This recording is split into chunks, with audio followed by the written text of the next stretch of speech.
Tanya Brooks stared at the security guard's hand gripping her arm, her heart beating so loud she could barely hear her own thoughts.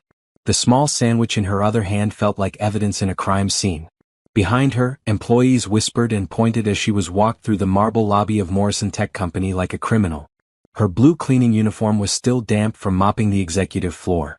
Her hands were raw from scrubbing toilets for 8 hours straight. "Please," she whispered to the guard. "I can explain." But Gabriel Morrison, the millionaire owner of the company, stood 20 feet away with his arms crossed. His face was stone. His expensive gray suit probably cost more than Tanya made in 6 months. He'd caught her sitting on the floor of the supply closet, eating a turkey sandwich during her shift. The company had a strict policy: no eating in work areas. She knew that. But she'd been so hungry and she'd already skipped breakfast to save money for her mother's medical bills. "You're fired," he'd said, his voice cold as ice. "Collect your final check from HR." That was 30 minutes ago. Now she stood in the parking lot, the afternoon sun beating down on her, holding a white envelope with her last paycheck inside. $300 for a week of backbreaking work. It wasn't enough. It was never enough. Her mother needed surgery that cost $50,000. Insurance had denied the claim. Tanya had been working 3 jobs, sleeping 4 hours a night, and she was still $47,000 short. She checked her bank account that morning and nearly fainted. $30,000 sat in her checking account. At first, her heart had soared. Maybe the insurance company changed their mind. Maybe it was a miracle. Then she saw the deposit description: Morrison Tech Company payroll. Someone had made a terrible mistake. They'd paid her $30,000 instead of her usual $800 paycheck. Tanya had planned to go to HR immediately to report the error. She was honest. She'd never stolen anything in her life. But then her mother called, crying, saying the hospital wanted payment up front or they'd cancel her surgery scheduled for next week. The cancer was spreading. Without the surgery, her mother had maybe 3 months to live. For 5 hours, Tanya wrestled with the choice. Keep the money and save her mother. Return it and watch her mother die. She'd prayed harder than she'd ever prayed in her life, asking God for guidance. She'd decided to return it. She would find another way. She had to. But before she could go to HR, Gabriel Morrison himself had walked past the supply closet. He'd seen her eating. His face had twisted with disgust, like she was less than human. He didn't ask why she was eating. He didn't ask if she was okay. He just fired her on the spot. Now, standing in the parking lot with tears streaming down her face, Tanya pulled out her phone. Her hands shook so badly she could barely dial. The phone rang 3 times before her mother answered. "Baby girl, how are you?" Patricia Brooks' voice was weak but trying to sound cheerful. Tanya's throat closed up. She couldn't speak. She couldn't tell her mother she'd just lost one of her 3 jobs. She couldn't say that the surgery money was still impossibly far away. "Tanya? You there, honey?"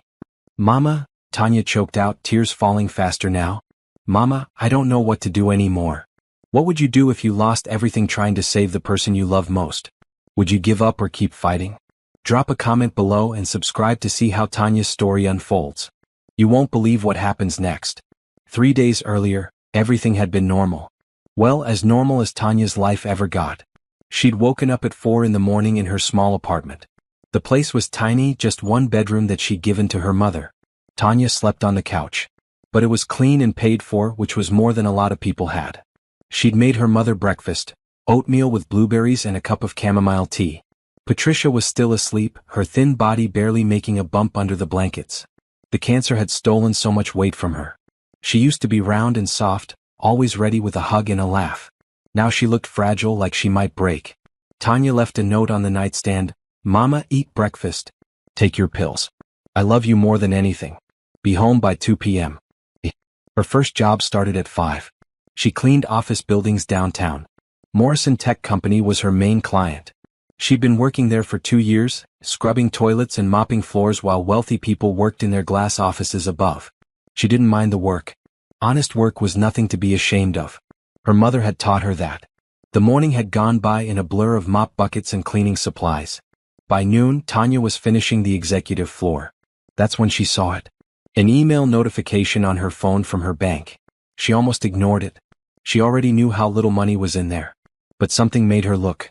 Direct deposit, $30,000. Tanya's vision blurred. She blinked hard, thinking she was seeing things wrong. Maybe it said $300 and she'd misread it. But no. $30,000. Her fingers trembled as she opened her banking app. There it was, clear as day. Morrison Tech Company had deposited $30,000 into her account. Her first thought wasn't happiness. It was terror. This was a mistake. A huge, terrible mistake. And when they found out, they'd think she stole it. They'd call the police. She'd go to jail. Who would take care of her mother then? She had to fix this right away. She'd go to HR during her lunch break and explain. They'd take the money back and everything would be fine. Tanya took a deep breath, trying to calm her racing heart. It would be okay. Mistakes happened. She just needed to be honest. But then her phone rang. The hospital. Miss Brooks, this is Karen from City General Hospital. I'm calling about your mother's surgery. Yes, Tanya said, her voice shaking. It's scheduled for next Friday.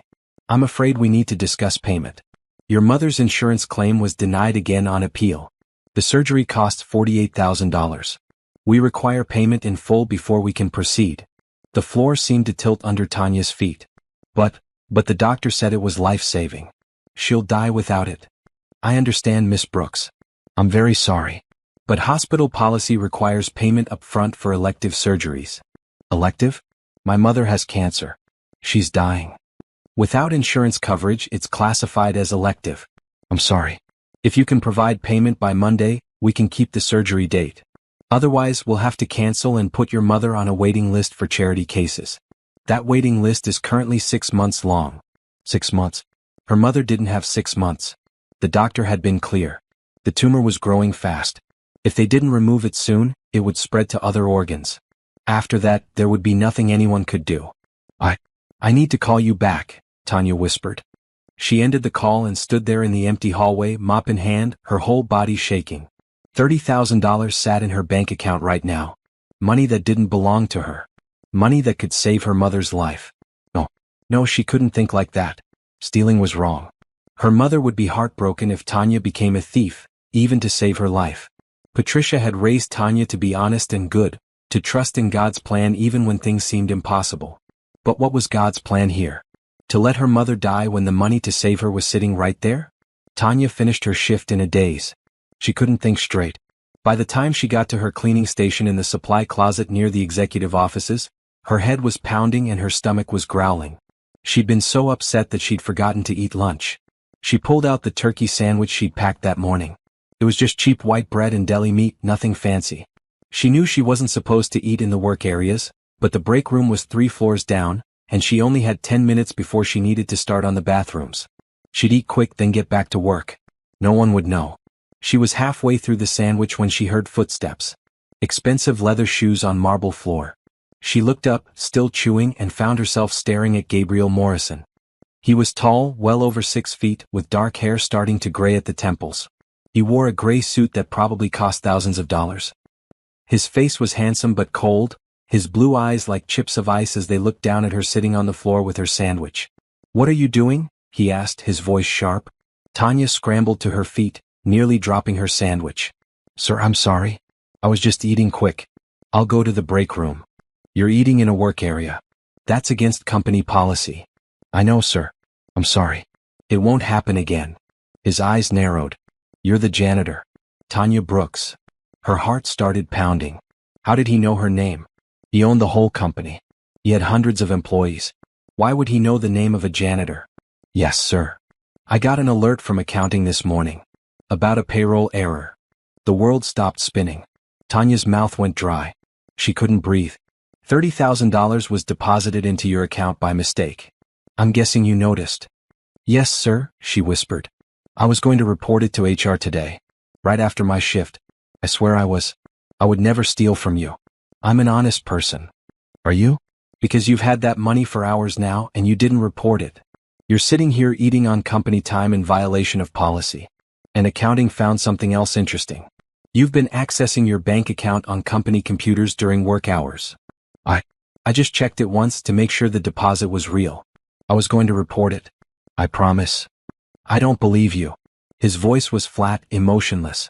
"I think you saw that money and decided to keep it. I think you're a thief." No, sir, please. I would never. I was going to tell HR today. You can take the money back right now. I haven't spent any of it. That money has been in your account for 8 hours. You expect me to believe you weren't planning to keep it?" Tears started falling down Tanya's cheeks. Sir, please. I need this job. I have 3 jobs and I'm barely making it. My mother is sick. She needs surgery. But I wasn't going to steal from you. I swear on my mother's life. Something flickered in his eyes, but it was gone in a second. You're fired. Go to HR, collect your final check, and if that $30,000 isn't back in company accounts by tomorrow morning, I'm calling the police. Please, Tanya begged. Please don't do this. I'll work for free until I pay back the money. I'll do anything. Just don't fire me. But Gabriel Morrison had already turned away. He pulled out his phone and called security. I need someone to escort an employee out of the building. Supply closet, executive floor. That was how Tanya ended up being walked out of Morrison Tech Company like a criminal, her blue uniform damp with cleaning solution, her sandwich thrown in the trash, her last paycheck clutched in her shaking hand. $300. She had $300 and her mother needed $50,000 for surgery by Monday. Standing in the parking lot now, with her mother's worried voice in her ear, Tanya felt something break inside her. She tried so hard to be good, to be honest, to do everything right. And where had it gotten her? Fired. Humiliated. Hopeless. Mama, she said again, her voice cracking. I lost my job at Morrison Tech. But it's okay.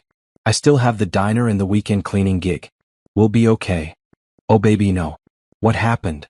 It doesn't matter. Listen, Mama, about the surgery. Don't you worry about that. God will provide. He always does. Tanya wanted to scream.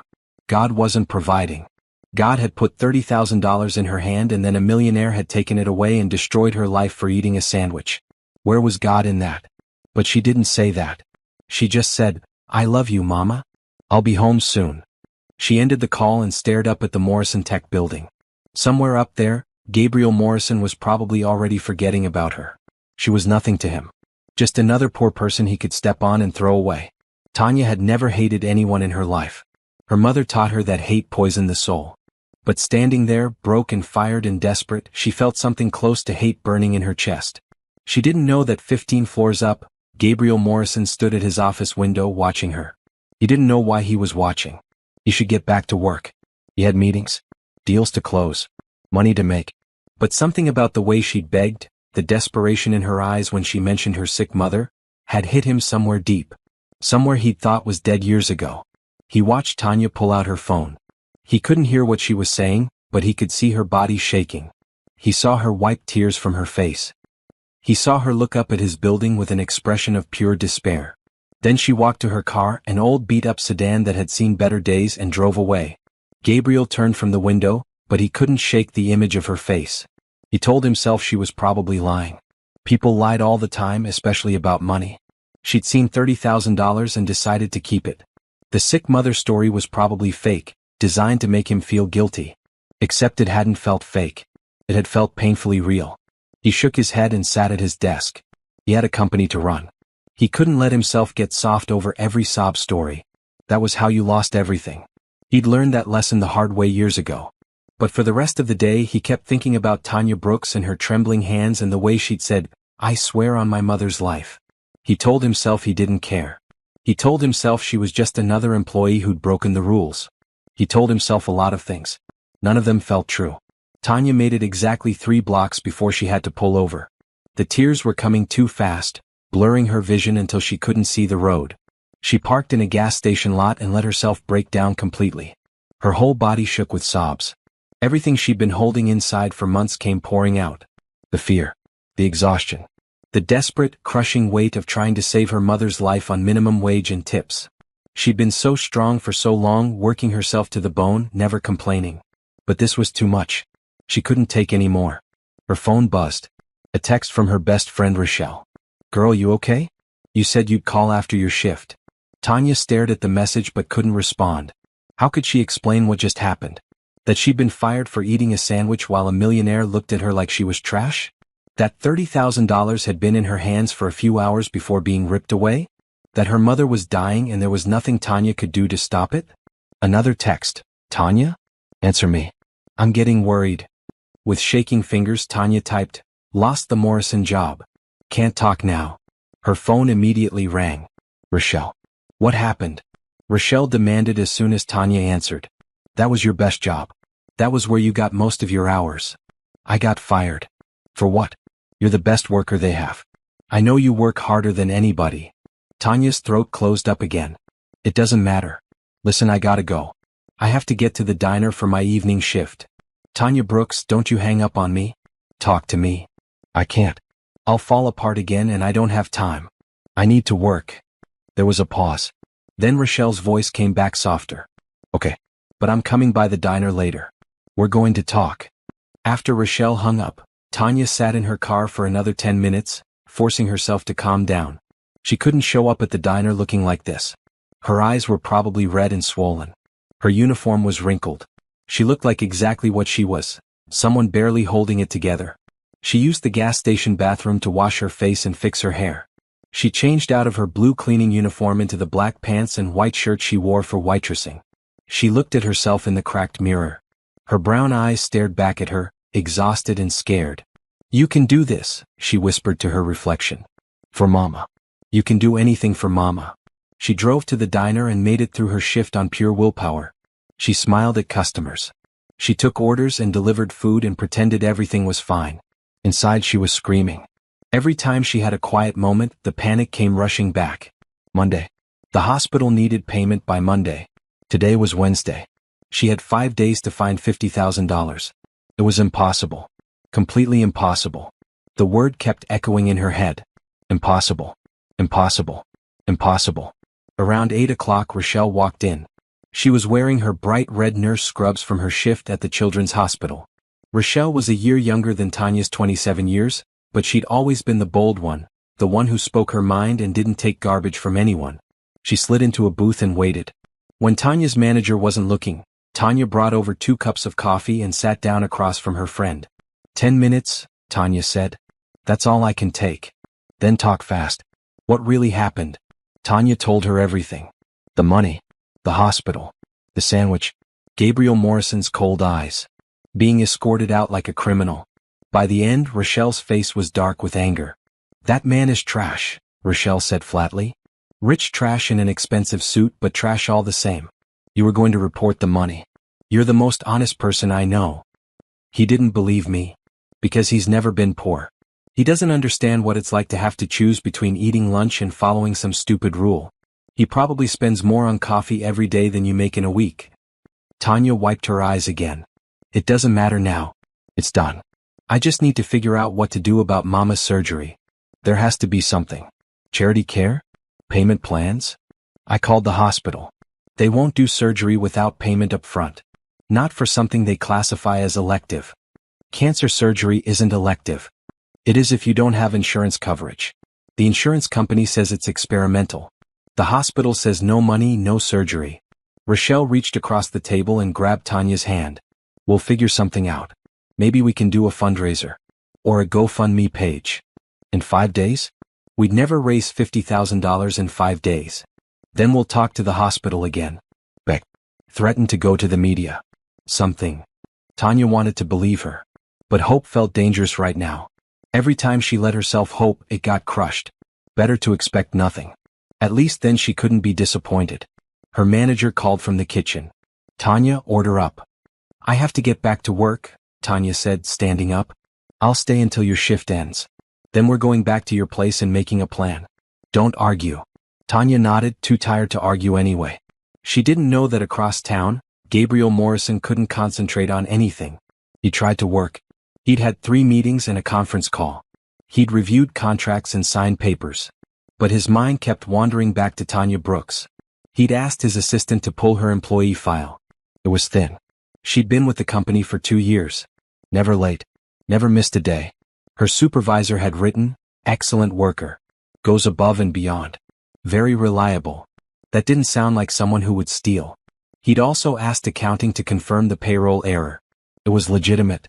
A new accounting clerk had accidentally added an extra 0 to several paychecks. Tanya wasn't the only one affected. 3 other employees had received overpayments too. All 3 had reported the error immediately. Only Tanya hadn't reported it right away. But she'd said she was going to. She'd said she was planning to tell HR after her shift. Was that true? Gabriel pulled up the security footage from that morning. He watched Tanya arrive at 5 a.m. She went to the supply closet, got her equipment and started cleaning. At 7 she checked her phone and her whole body went rigid. She stared at the screen for a long moment, her hand covering her mouth. That must have been when she saw the deposit. She sat down hard on the floor looking like she might faint. Then she pulled herself together and kept working. Around noon she checked her phone again. This time after she looked at it she started crying. Not little tears. Big gasping sobs. She turned away from the cameras but her shoulders shook. Whatever was on that phone had broken her. Gabriel watched her pull herself together again. She wiped her face. She took deep breaths. She went back to work. Around 2 she sat down in the supply closet and pulled out her sandwich. And that was when he'd walked by and seen her. He paused the footage and stared at her face. She looked exhausted. Defeated. Nothing like a thief who just scored $30,000. She looked like someone barely holding on. Gabriel sat back in his chair. He'd made his fortune by being tough. By not letting emotion cloud his judgment. By protecting his money and his company at all costs. That mindset had taken him from poverty to wealth, from nothing to everything. But lately he'd started to wonder if he'd lost something along the way. His business partner James kept telling him he was too cold, too harsh. His few friends said he worked too much and lived too little. Even his own reflection seemed to belong to a stranger these days. When had he become the kind of man who fired a desperate woman for eating a sandwich? He picked up his phone and called his head of security. I need an address for a former employee. Tanya Brooks. 20 minutes later he had her address. And her phone number. And information he hadn't asked for but the security team had provided anyway. She worked 3 jobs, lived in a small apartment in a rough neighborhood, had no criminal record, and her mother Patricia Brooks was a patient at City General Hospital with a cancer diagnosis. So the sick mother wasn't a lie. Gabriel sat at his desk as the sun set outside his window. He should go home. But home was just a big empty house that echoed with his footsteps. He'd bought it 5 years ago, thinking he'd fill it with a family someday. But someday never came. He was married to his work and that was a jealous spouse. He thought about his own mother. Ruth Morrison had died when he was 19. Breast cancer. They'd caught it late when it had already spread. The treatment was expensive and they had no insurance. Gabriel had been working 2 jobs, going to community college, trying to scrape together money. But it wasn't enough. It was never enough. His mother had died in a charity ward, holding his hand, telling him she was proud of him. She'd been only 46. Gabriel had sworn that day that he'd never be helpless again. He'd never watch someone he loved die because he didn't have enough money. He'd built his company from nothing, driven by that promise to his mother's memory. And now, 20 years later, he'd just fired a woman who was in the exact same situation he'd been in. Desperate. Working multiple jobs. Watching her mother die because she didn't have enough money. The realization hit him like a punch to the gut. He'd become the villain of his own story. He was the cold, heartless rich man who didn't care about the little people. He was everything he'd hated when he was poor. Gabriel looked at Tanya's address on his computer screen. He could fix this. He had more money than he could ever spend. $50,000 was nothing to him. Less than nothing. It was what he spent on his car payment each month. But if he helped her, was it charity? Pity? Would she even accept it after how he'd treated her? He remembered her words, I wasn't going to steal from you. I swear on my mother's life. Nobody said that unless they meant it. Nobody put their dying mother's name into a lie. Gabriel made a decision. He grabbed his coat and headed for the elevator. His assistant called after him, asking about tomorrow's schedule. He waved her off. For the first time in years, work could wait. He drove across town to the address on file. The neighborhood was rough. Broken streetlights. Graffiti on walls. People hanging out on corners who watched his expensive car with calculating eyes. This was the kind of place he'd grown up in. The kind of place he'd spent 20 years trying to forget. But the address wasn't an apartment building. It was a diner. Pete's Diner. A rundown place with flickering neon signs and cracked vinyl booths visible through the window. Through the glass he saw her. Tanya. She was wearing a white shirt and black pants, carrying a tray of food to a table. She was smiling at the customers but the smile didn't reach her eyes. She looked tired. So tired. Gabriel sat in his car across the street, watching. He didn't know what to say to her. Sorry I fired you seemed inadequate. I want to help sounded like pity. I was wrong about you, was true but not enough. He was still trying to figure it out when he saw Tanya walk toward the back of the diner. She pushed through a door marked staff only. After a moment he saw her through a side window. She was in a storage room surrounded by boxes of supplies. And she was on her phone crying. Gabriel rolled down his window. In the quiet night air, he could hear her voice. "Mama, I don't know what else to do. I've tried everything.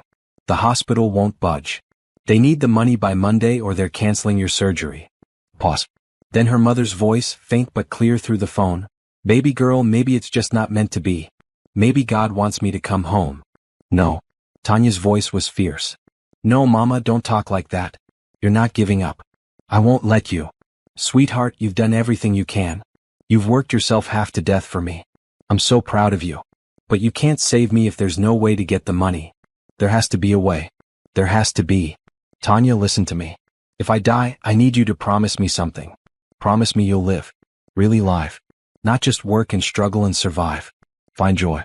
Find love. Find happiness. That's all I've ever wanted for you. Stop talking like you're dying. You're not dying. I'm going to save you. Oh baby, you already have. You saved me every day for 27 years. You've been the best daughter a mother could ask for. Strong and kind and good. If I die tomorrow, I die happy because I got to be your mama." Tanya's voice broke completely. "I love you so much. I can't lose you. You're all I have. And you'll always have me. Even when I'm gone, I'll be right here in your heart.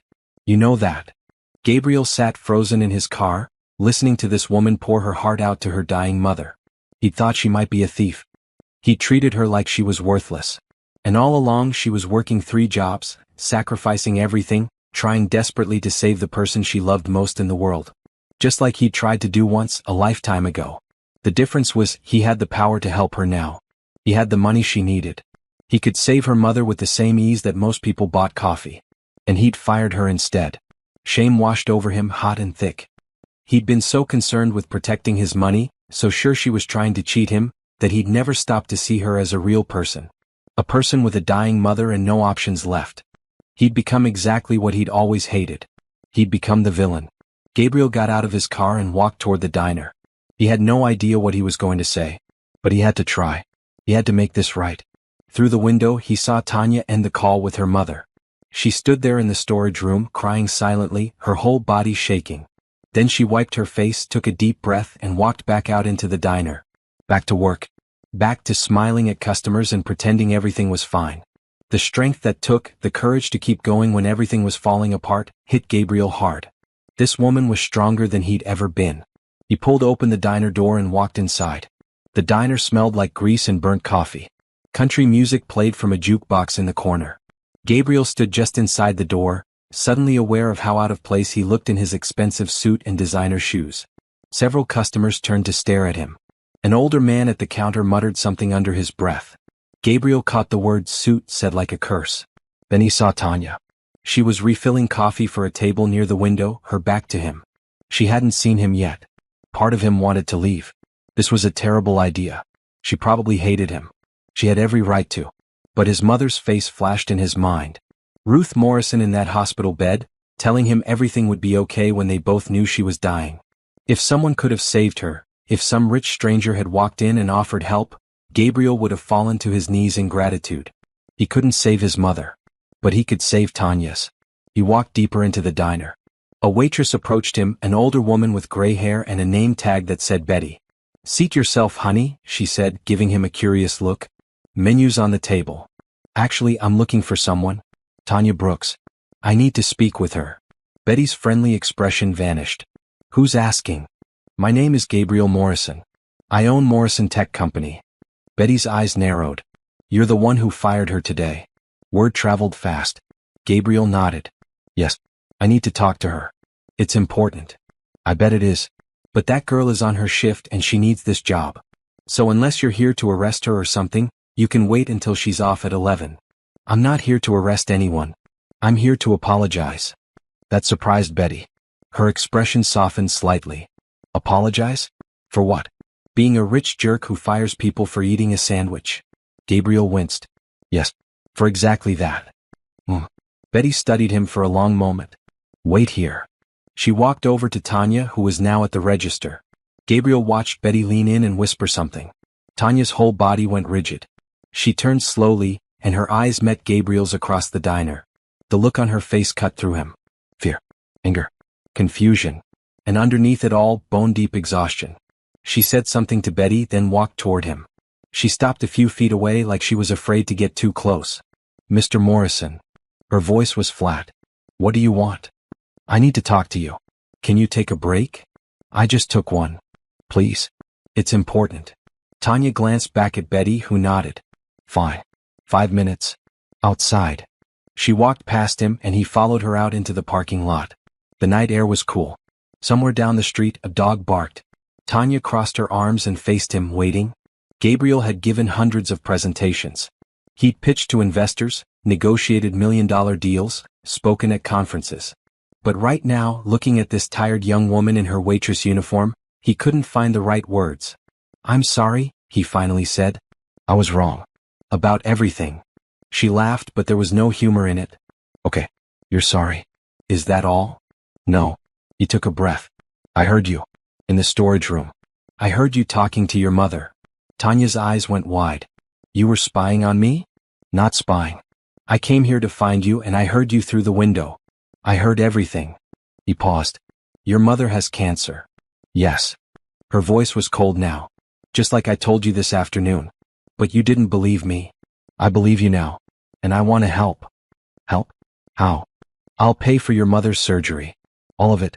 And I'll give you your job back. Actually, I'll give you a better job. I need a new executive assistant.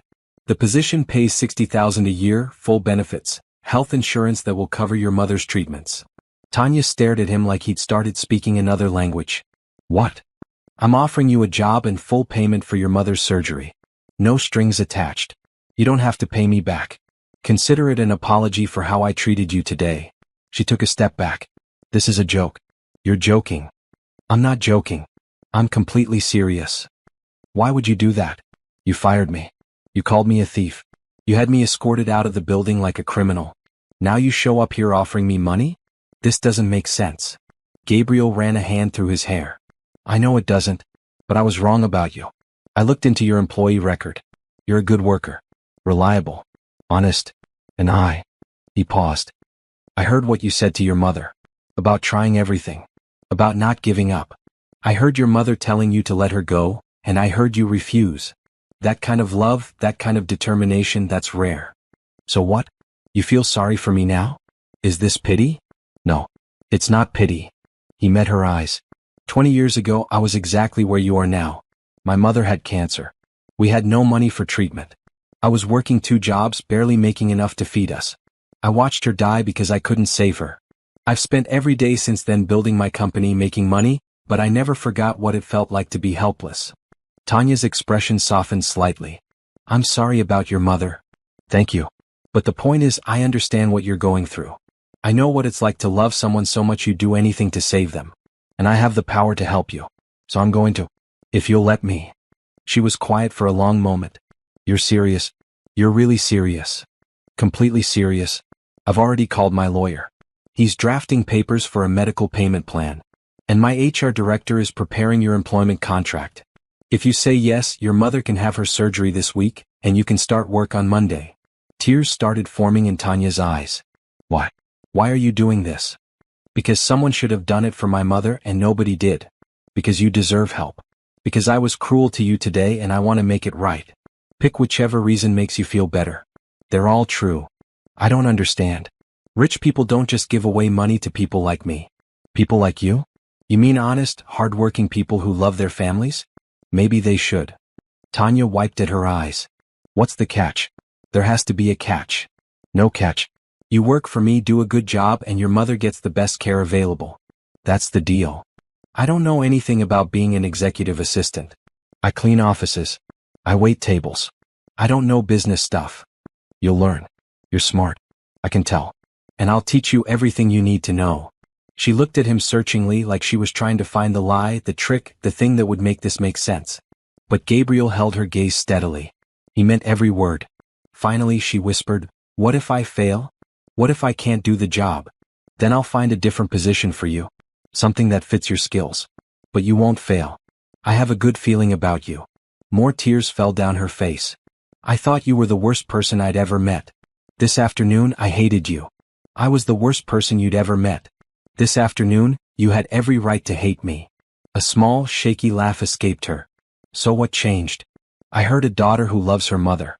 and I remembered being a son who loved his. That's what changed. Tanya covered her face with her hands. Her shoulders shook. Gabriel stood there awkwardly, not sure if he should comfort her or give her space. After a moment she looked up at him. Okay, she said.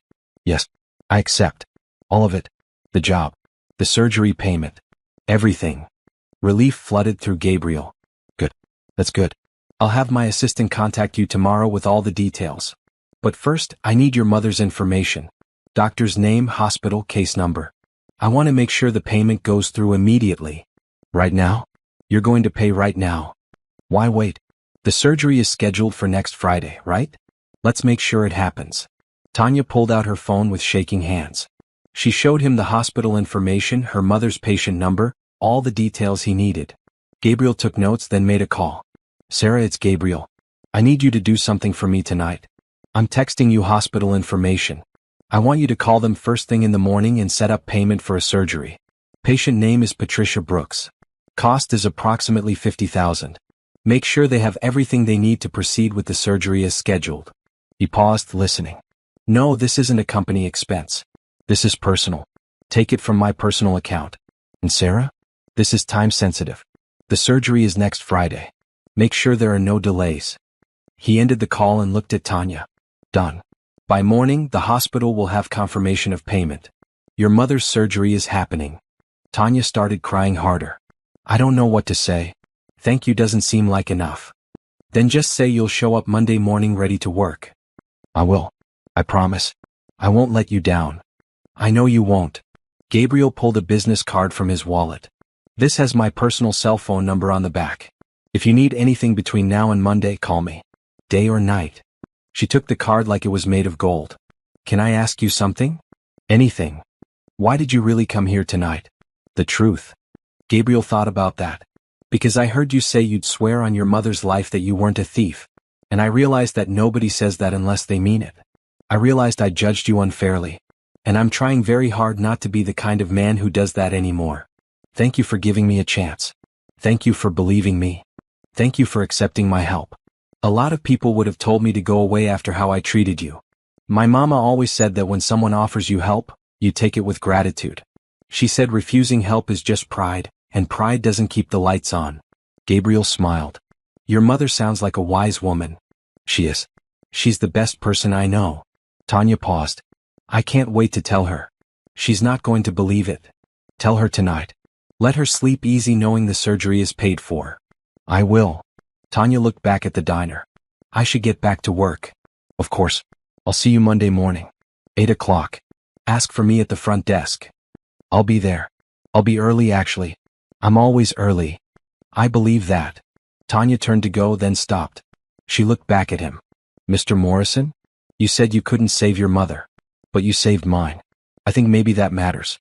I think maybe she'd be proud of you. The words hit Gabriel square in the chest. He couldn't speak for a moment. Finally he managed, thank you.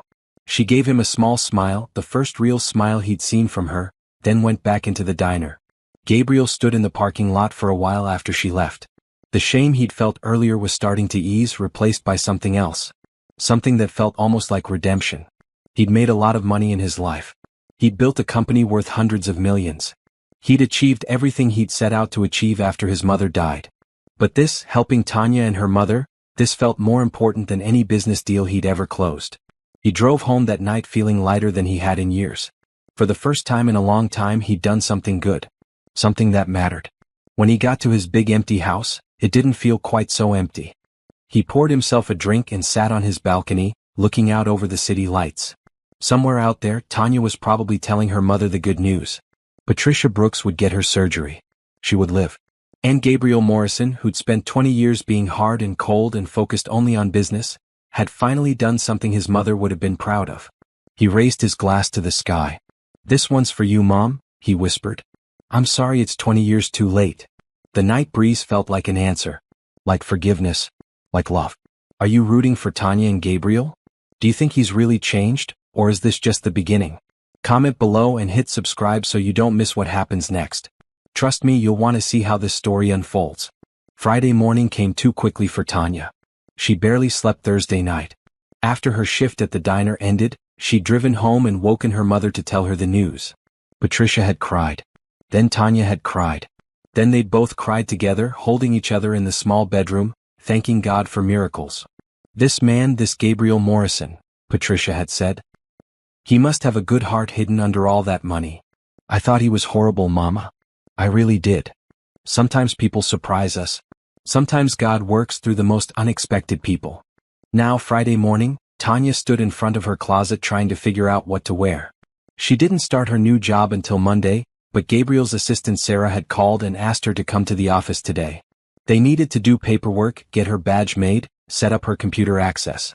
Normal new employee stuff. But Tanya didn't have nice work clothes. She had her cleaning uniforms and her diner outfit. That was it. Everything else was old jeans and t-shirts. Wear your church dress, Patricia called from the bedroom. The green one. The green dress was the only nice thing Tanya owned. She wore it to church on Sundays and job interviews. It was simple, but it was clean and professional. Would have to do. She drove to Morrison Tech Company in her beat-up sedan, parking in the visitor lot because she didn't have an employee parking pass yet. The building looked different in the morning light. Less intimidating. Or maybe Tanya just felt different about it now. Inside, the lobby was busy with employees coming and going. She told the security guard she had an appointment with Sarah Chong. He made a call, then handed her a visitor badge. 15th floor, he said. Elevators are that way. Tanya rode up with several other people in business clothes. They all had confident walks and expensive briefcases. She felt out of place in her simple green dress and worn flats. But she held her head high. She belonged here now. Gabriel Morrison himself had said so. The elevator opened onto a bright, modern floor with glass offices and open workspaces. A woman in a sharp blue suit was waiting for her. She was in her 40s with short black hair and kind eyes. Tanya? I'm Sarah Chong, Gabriel's executive assistant. Well, his current executive assistant. You'll be taking over some of my duties so I can focus on bigger projects. It's nice to meet you, Tanya said, shaking her hand. Come on, I'll show you around. Sarah walked her through the floor, explaining everything. This was the executive level. Gabriel's office was the large corner office at the end. The conference rooms were here. The break room was there. Tanya would have a desk right outside Gabriel's office. You'll be managing his calendar, scheduling meetings, handling his correspondence, making travel arrangements, that kind of thing, Sarah explained. I'll train you on everything. Don't worry, it's not as complicated as it sounds. I'll work really hard, Tanya promised. I won't let Mr. Morrison down. Sarah smiled. He told me you'd say something like that. He also said you've been working 3 jobs. That takes dedication. I needed the money. Well, now you have 1 good job instead of 3 bad ones. That's a win. Sarah led her to a desk. This will be yours. We'll get you set up with a computer today. For now, let's do paperwork. They spent the next 2 hours filling out forms. Tax documents. Insurance enrollment. Direct deposit information. Sarah explained the benefits package. Health insurance that covered basically everything: dental, vision, retirement plan, paid time off. This health insurance, Tanya said carefully. It covers cancer treatment? Yes. Full coverage. And it includes your immediate family, so your mother will be covered too once the paperwork processes. Tanya's eyes filled with tears. Again. She'd cried more in the past 2 days than she had in years. I'm sorry. I keep crying. I'm not usually like this. Don't apologize. This is a big change. Good changes can be overwhelming too.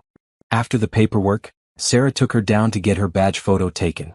Then they went back upstairs for lunch. Sarah had ordered salads from a fancy place down the street. They ate in a small conference room. Sarah asked about Tanya's background, her skills, what kind of work she'd done before. Tanya was honest. She'd cleaned offices and waited tables. She didn't have a college degree. She'd barely finished high school because she'd been working to help her mother pay bills. But I learned fast, Tanya added. And I'm good with people. I can handle difficult customers without getting upset. And I'm organized. You have to be organized when you're working 3 jobs. Those are actually perfect skills for an executive assistant, Sarah said. Gabriel can be demanding. He works long hours. He expects a lot. But he's fair and he rewards hard work. If you do well, you'll move up fast here. What's he like to work for? Really? Sarah considered the question. Intense. Focused. He doesn't do small talk. He's not warm and fuzzy. But he's brilliant, and if he trusts you, he'll invest in your career. I've been with him for 5 years. I started as a secretary. Now I'm chief of staff with equity in the company. That's amazing. It can be that amazing for you too if you want it, but you have to want it. Gabriel doesn't have time for people who are just collecting a paycheck. I want it, Tanya said firmly. I want to prove I can do this. Sarah smiled. Good. Then we're going to get along great.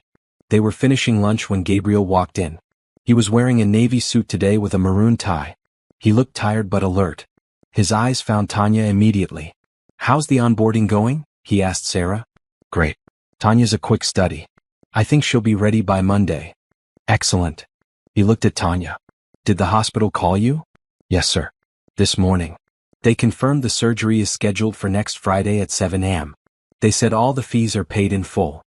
Good. That's good. He paused. How's your mother taking the news? She's overjoyed. She can't stop crying. Happy tears, I mean. She wanted me to thank you. Actually, she wants to meet you. She wants to thank you in person. Gabriel looked uncomfortable. That's not necessary. I'm just glad I could help.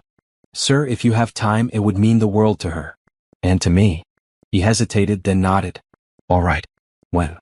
Whenever works for you. We're home most evenings. How about tonight? I could stop by after work, say 7? Tanya's face lit up. That would be perfect. Thank you. After Gabriel left, Sarah said, That's unusual. What is? Him agreeing to meet your mother. Gabriel doesn't do personal. He keeps work and life very separate. You must have made quite an impression. That evening, Tanya cleaned the apartment until it sparkled. She knew it was small and shabby compared to where Gabriel probably lived, but she wanted it to look its best.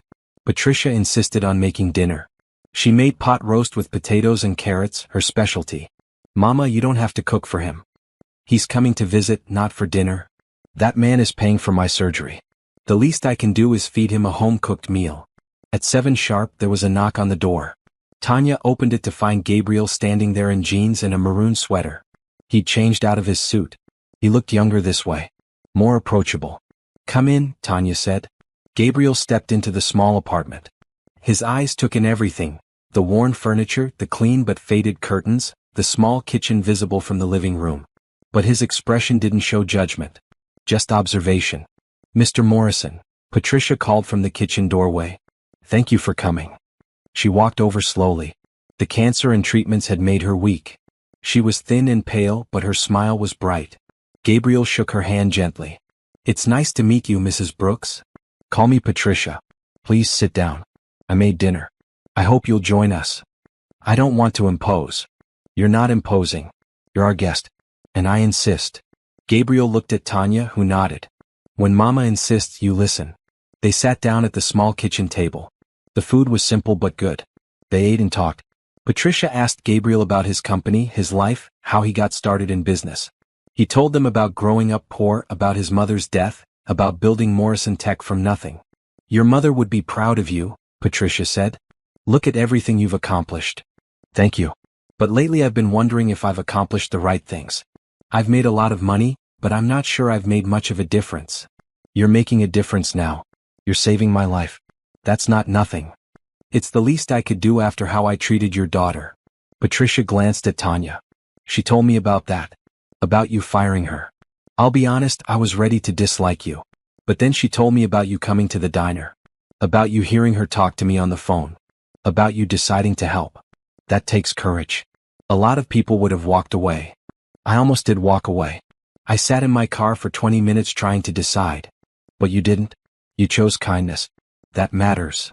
After dinner they had coffee and talked more. Gabriel was different here than he was at work. More relaxed. More human. He laughed at Patricia's stories about raising Tanya. He asked questions. He listened. Around 9 he stood to leave. Thank you for dinner. It was wonderful. Much better than the takeout I usually eat. You're welcome anytime, Patricia said. Our home is always open to you. At the door, Patricia hugged him. Gabriel looked startled at first, then hugged her back. Thank you, she whispered. Thank you for giving me more time with my daughter. You're welcome, he said quietly. Tanya walked him out to his car. The night was cool and clear. Stars were visible despite the city lights. Your mother is special, Gabriel said. I can see why you're fighting so hard for her. She's my best friend. My whole world really. I don't know what I'd do without her. You won't have to find out. Not for a long time. He paused. I'm looking forward to working with you on Monday. Me too. I'm nervous, but I'm excited. Don't be nervous. You're going to do great. He drove away and Tanya went back inside. Patricia was already in bed, tired from the evening's activity. But she was smiling. I like him, she said. There's goodness in that man. Loneliness too. He needs someone to care about him. Mama, don't start. Start what? Whatever you're thinking. He's my boss. That's all. Patricia just smiled. If you say so, baby. The surgery happened the following Friday, exactly as planned. Tanya took the day off work. Gabriel told her to take as many days as she needed. But she was back Monday morning, exhausted but hopeful. The surgery had gone well. Patricia was in recovery. The doctors were optimistic. Gabriel checked on her throughout the day. How's your mother? Strong. Stable. The surgeon said he got all the tumor. Now we just wait and see if it comes back. It won't. She's a fighter. I can tell. Over the next few weeks, Patricia's recovery continued. She got stronger every day.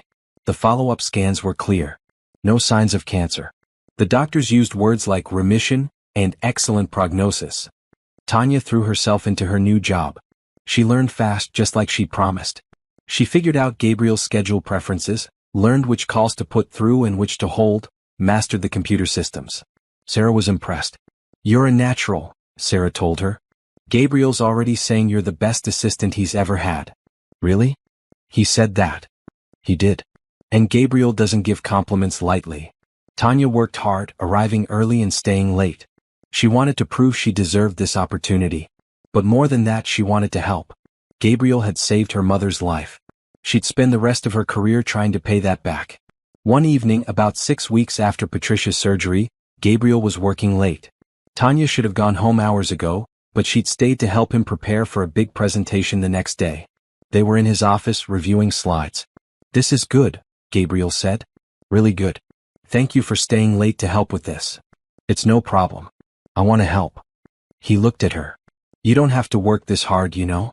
You've already proven yourself. I know. But I want to. This job, this opportunity, it changed my life. I don't take that lightly.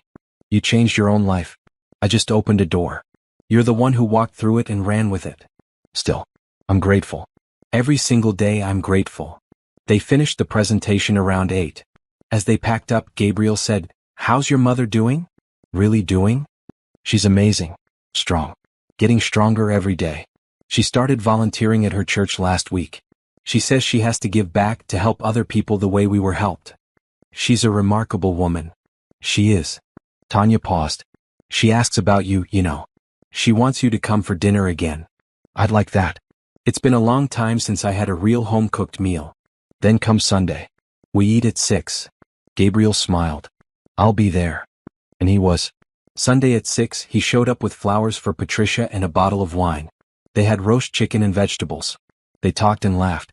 Patricia treated Gabriel like family, teasing him gently, asking about his life, telling him stories.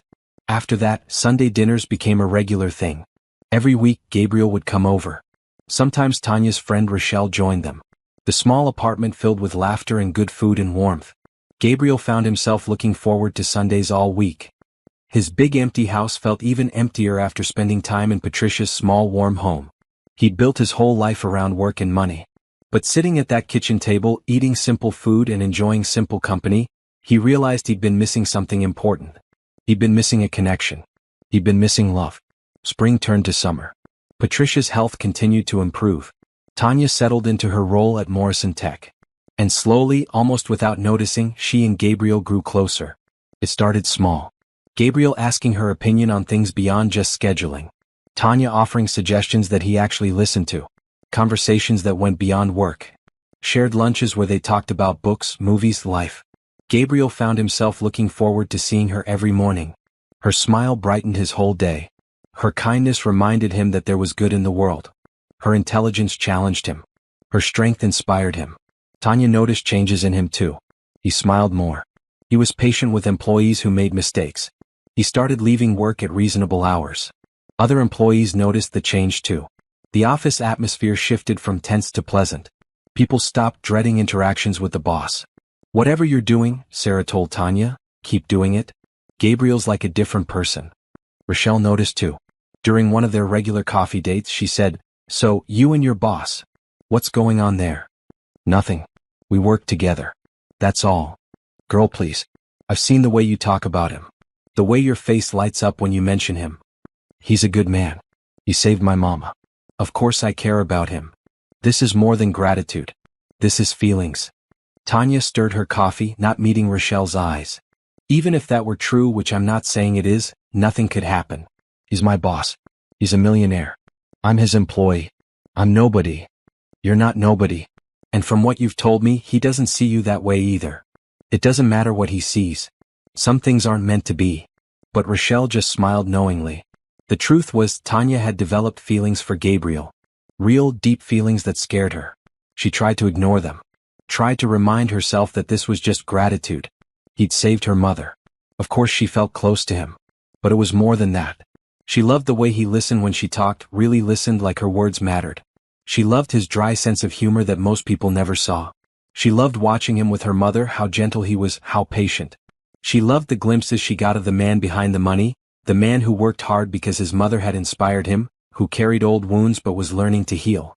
She loved him. And that was terrifying. Gabriel was fighting the same battle. He'd spent years avoiding emotional connections. After his mother died, he'd thrown himself into work. He'd had relationships, but they'd been surface level. No one got close. No one got in. But Tanya had gotten in somehow. She'd slipped past his defenses with her kindness and her strength and her beautiful spirit. He found himself thinking about her at odd times. Wondering if she'd like a restaurant he passed. Wanting to tell her about interesting things he read. Missing her on weekends. He knew it was inappropriate. She was his employee. There was a power imbalance.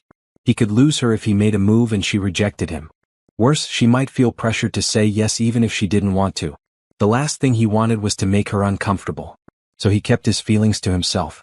He was professional at work. He kept their Sunday dinners casual and friendly.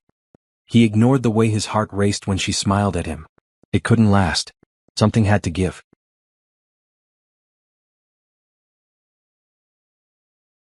The breaking point came in July.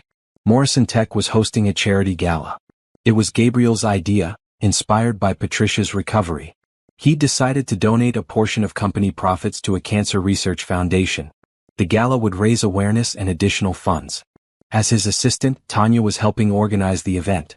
She'd worked with the event planner, coordinated with the caterers, managed the guest list. She'd done an amazing job. The night of the gala, Gabriel arrived at the venue early. The ballroom was beautiful, decorated in blue and silver. Everything was perfect. Then Tanya arrived and Gabriel forgot how to breathe. She was wearing a dress. Not her usual professional work clothes. An actual dress. It was red, simple but elegant. She'd done something different with her hair. She looked beautiful. She'd always been beautiful, but tonight it was almost overwhelming. "Mr. Morrison," she said, walking over. "Everything's set up. The guests start arriving in 30 minutes. He couldn't find words. He just stared at her. "Is something wrong?" she asked, looking worried. "Is my dress okay? I wasn't sure what to wear to something like this." "You look perfect," he managed. "Beautiful." She blushed. "Thank you. You clean up pretty nice yourself." He was wearing a tuxedo. He wore them often enough for events. But the way she was looking at him made him feel like he was wearing one for the first time. The gala was a success. Hundreds of people attended. They raised over $2 million for cancer research. Patricia was there as a guest of honor, healthy and glowing. She gave a short speech about her journey, about how Gabriel's generosity had saved her life, about the importance of the research they were funding. There wasn't a dry eye in the room. After Patricia's speech there was dancing. Gabriel should have been mingling with donors. Instead, he found himself walking toward Tanya. She was standing near the windows looking out at the city lights. "Dance with me," he said. She turned, surprised. "What?" "Dance with me. Please. I'm working. I should make sure everything's running smoothly. Everything's perfect. You did an amazing job. Now dance with me." He held out his hand. After a moment she took it. They walked onto the dance floor. A slow song was playing. Gabriel pulled her close, one hand on her waist, the other holding her hand. She fit perfectly against him. They swayed to the music. Neither of them spoke. Around them, other couples danced, but Gabriel only saw Tanya. Her hand in his. Her body close to his.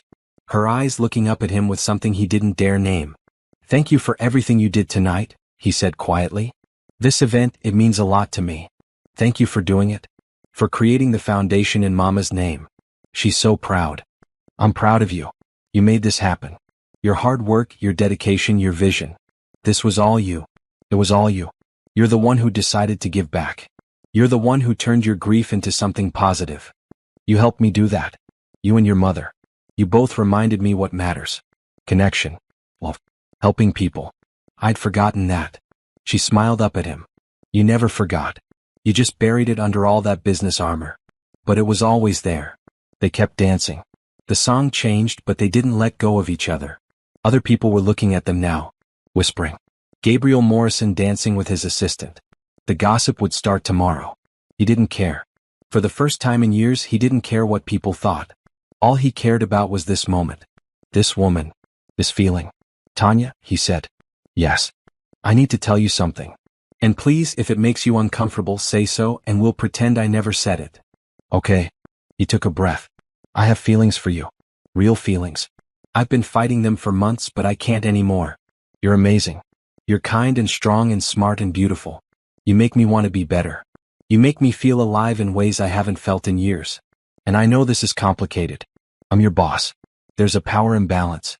If you want to transfer departments or even leave the company, I'll give you glowing references and a generous severance. But I needed you to know how I feel. Tanya had stopped dancing. She was staring at him, her eyes wide. Say something, he said. Please. You have feelings for me? Yes. Real feelings? Not just gratitude for how I help at work. This has nothing to do with work. This is about you. The person you are.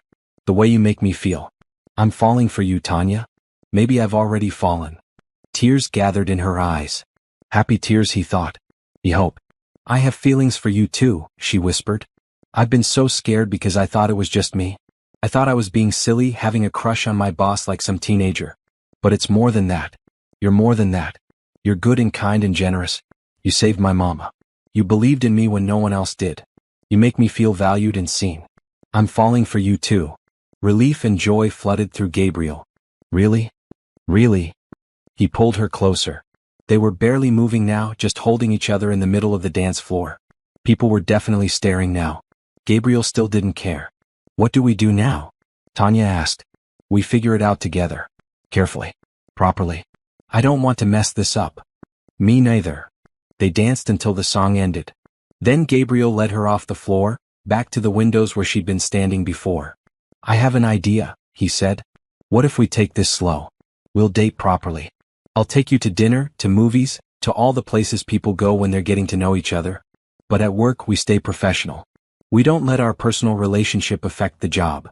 I'd like that. But what about the other employees? The gossip. Let them talk.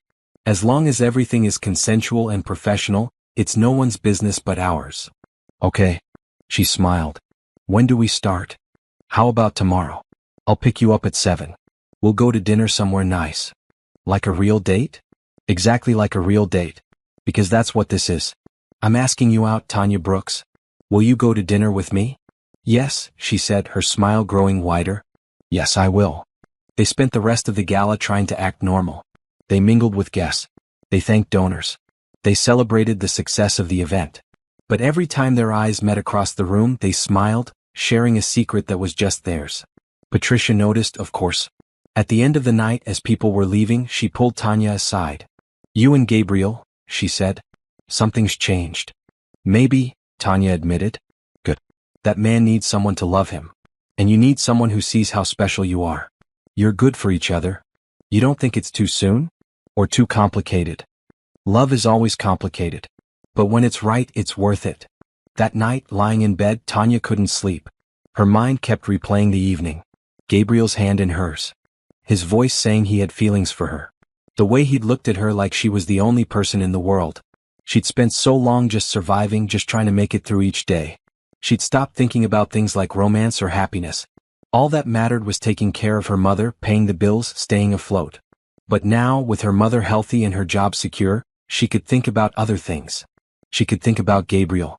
She could think about building a life that was more than just work and worry. She could think about hope. About love. About a future that felt bright instead of scary. Across town, Gabriel was having similar thoughts. He sat on his balcony with a glass of wine looking out at the city. Tomorrow night he had a date with Tanya. A real date.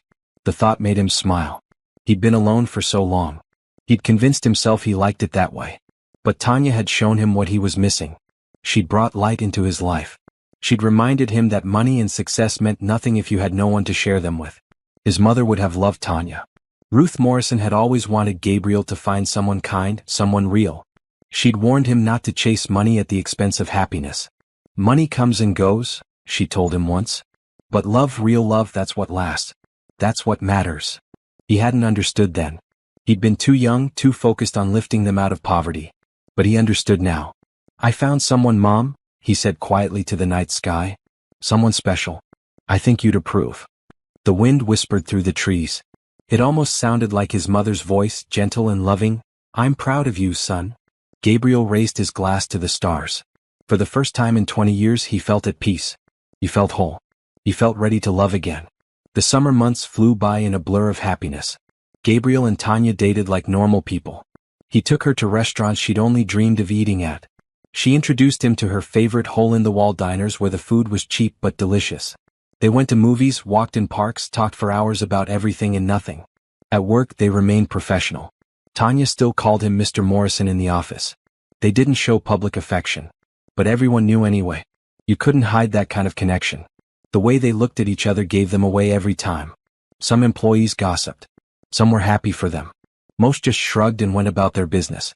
Gabriel had proven over the past months that he was a fair boss. If he wanted to date his assistant, that was his business. Patricia's health continued to improve. She'd been cancer-free for 4 months now. The doctors were thrilled with her progress. She'd gained weight back, her color returned, her energy increased. She looked like herself again. Actually, she looked better than herself. She looked happy. Part of that happiness was watching her daughter fall in love.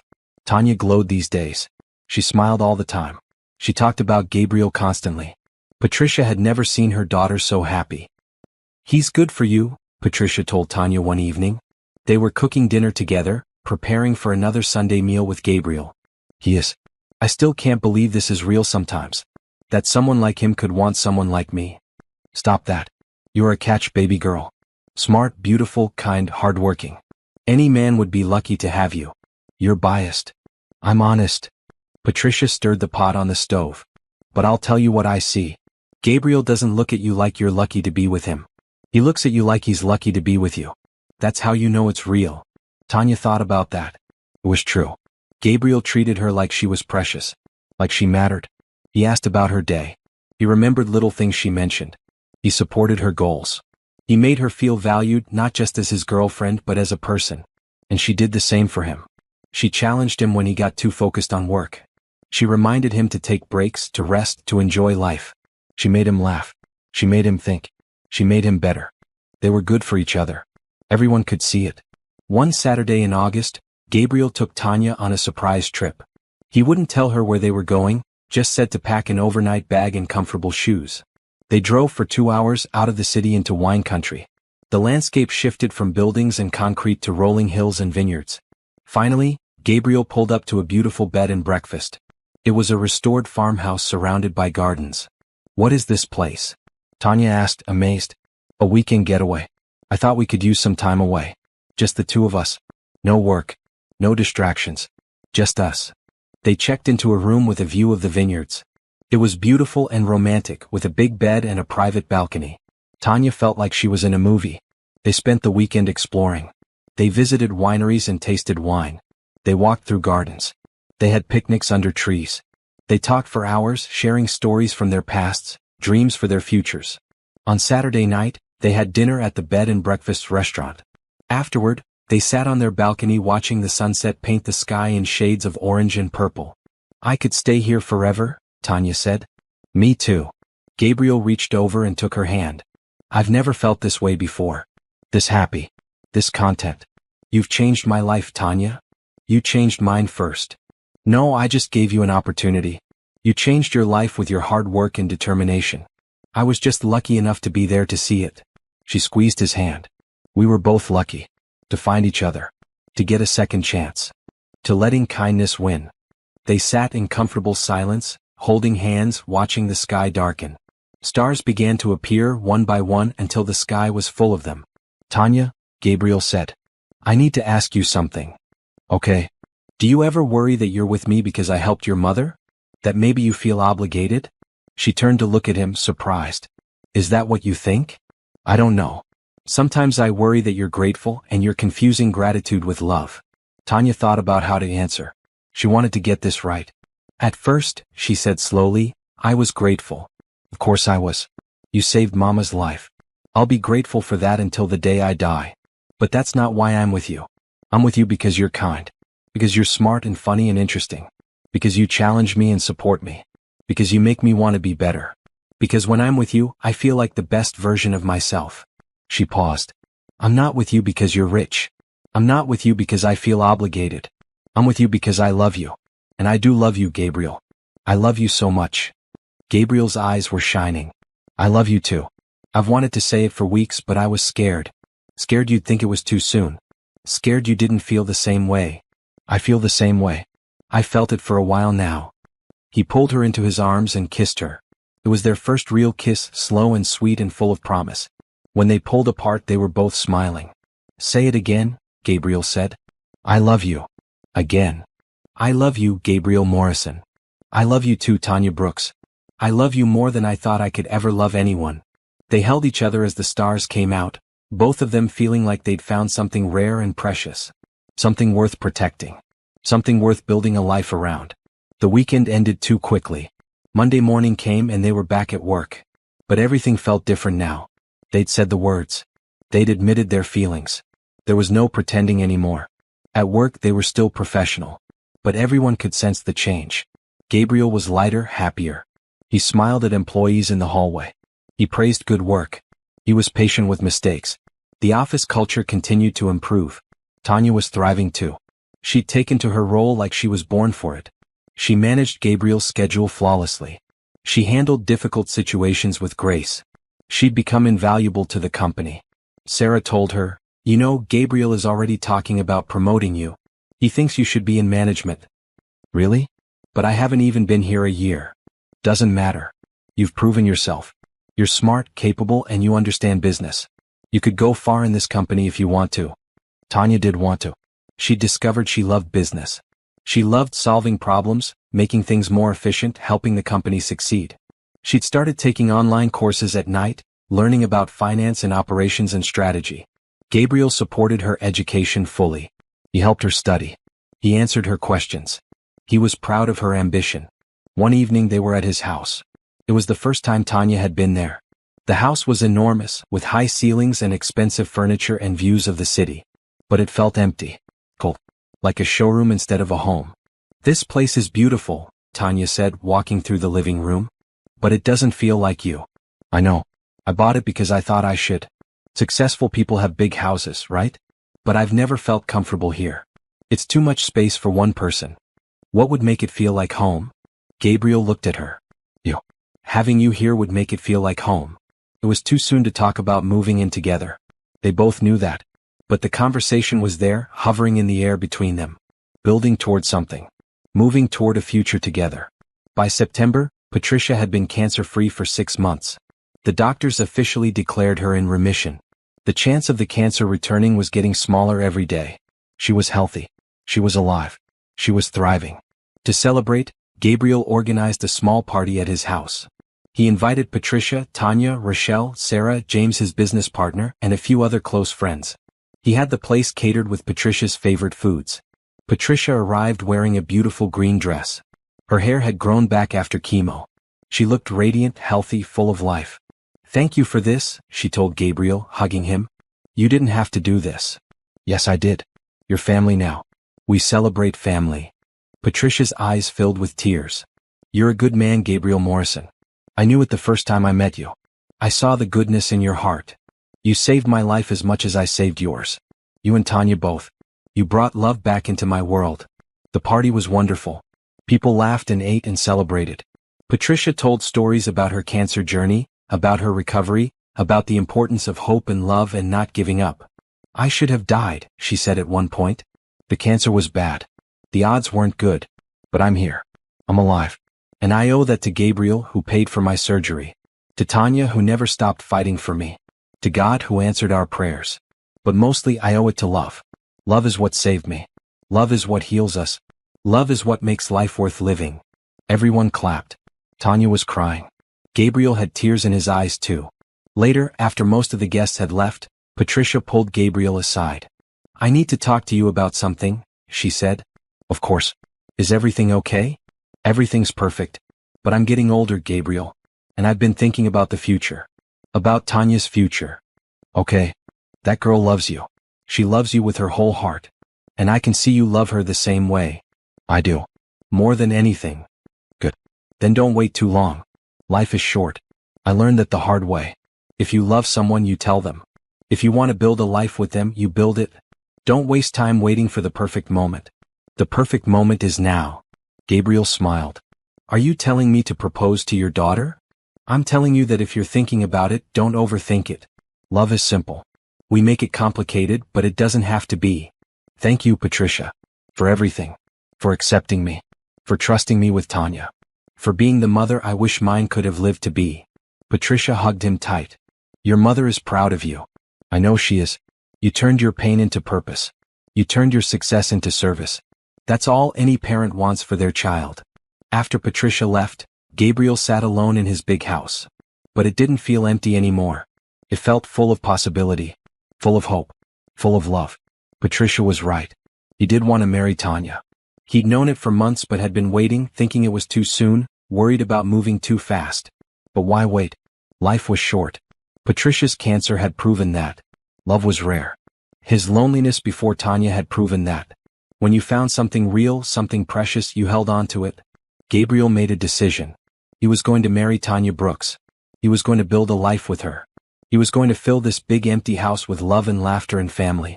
He just had to figure out how to ask her. And how to make it perfect. Because Tanya deserved perfect. She deserved everything.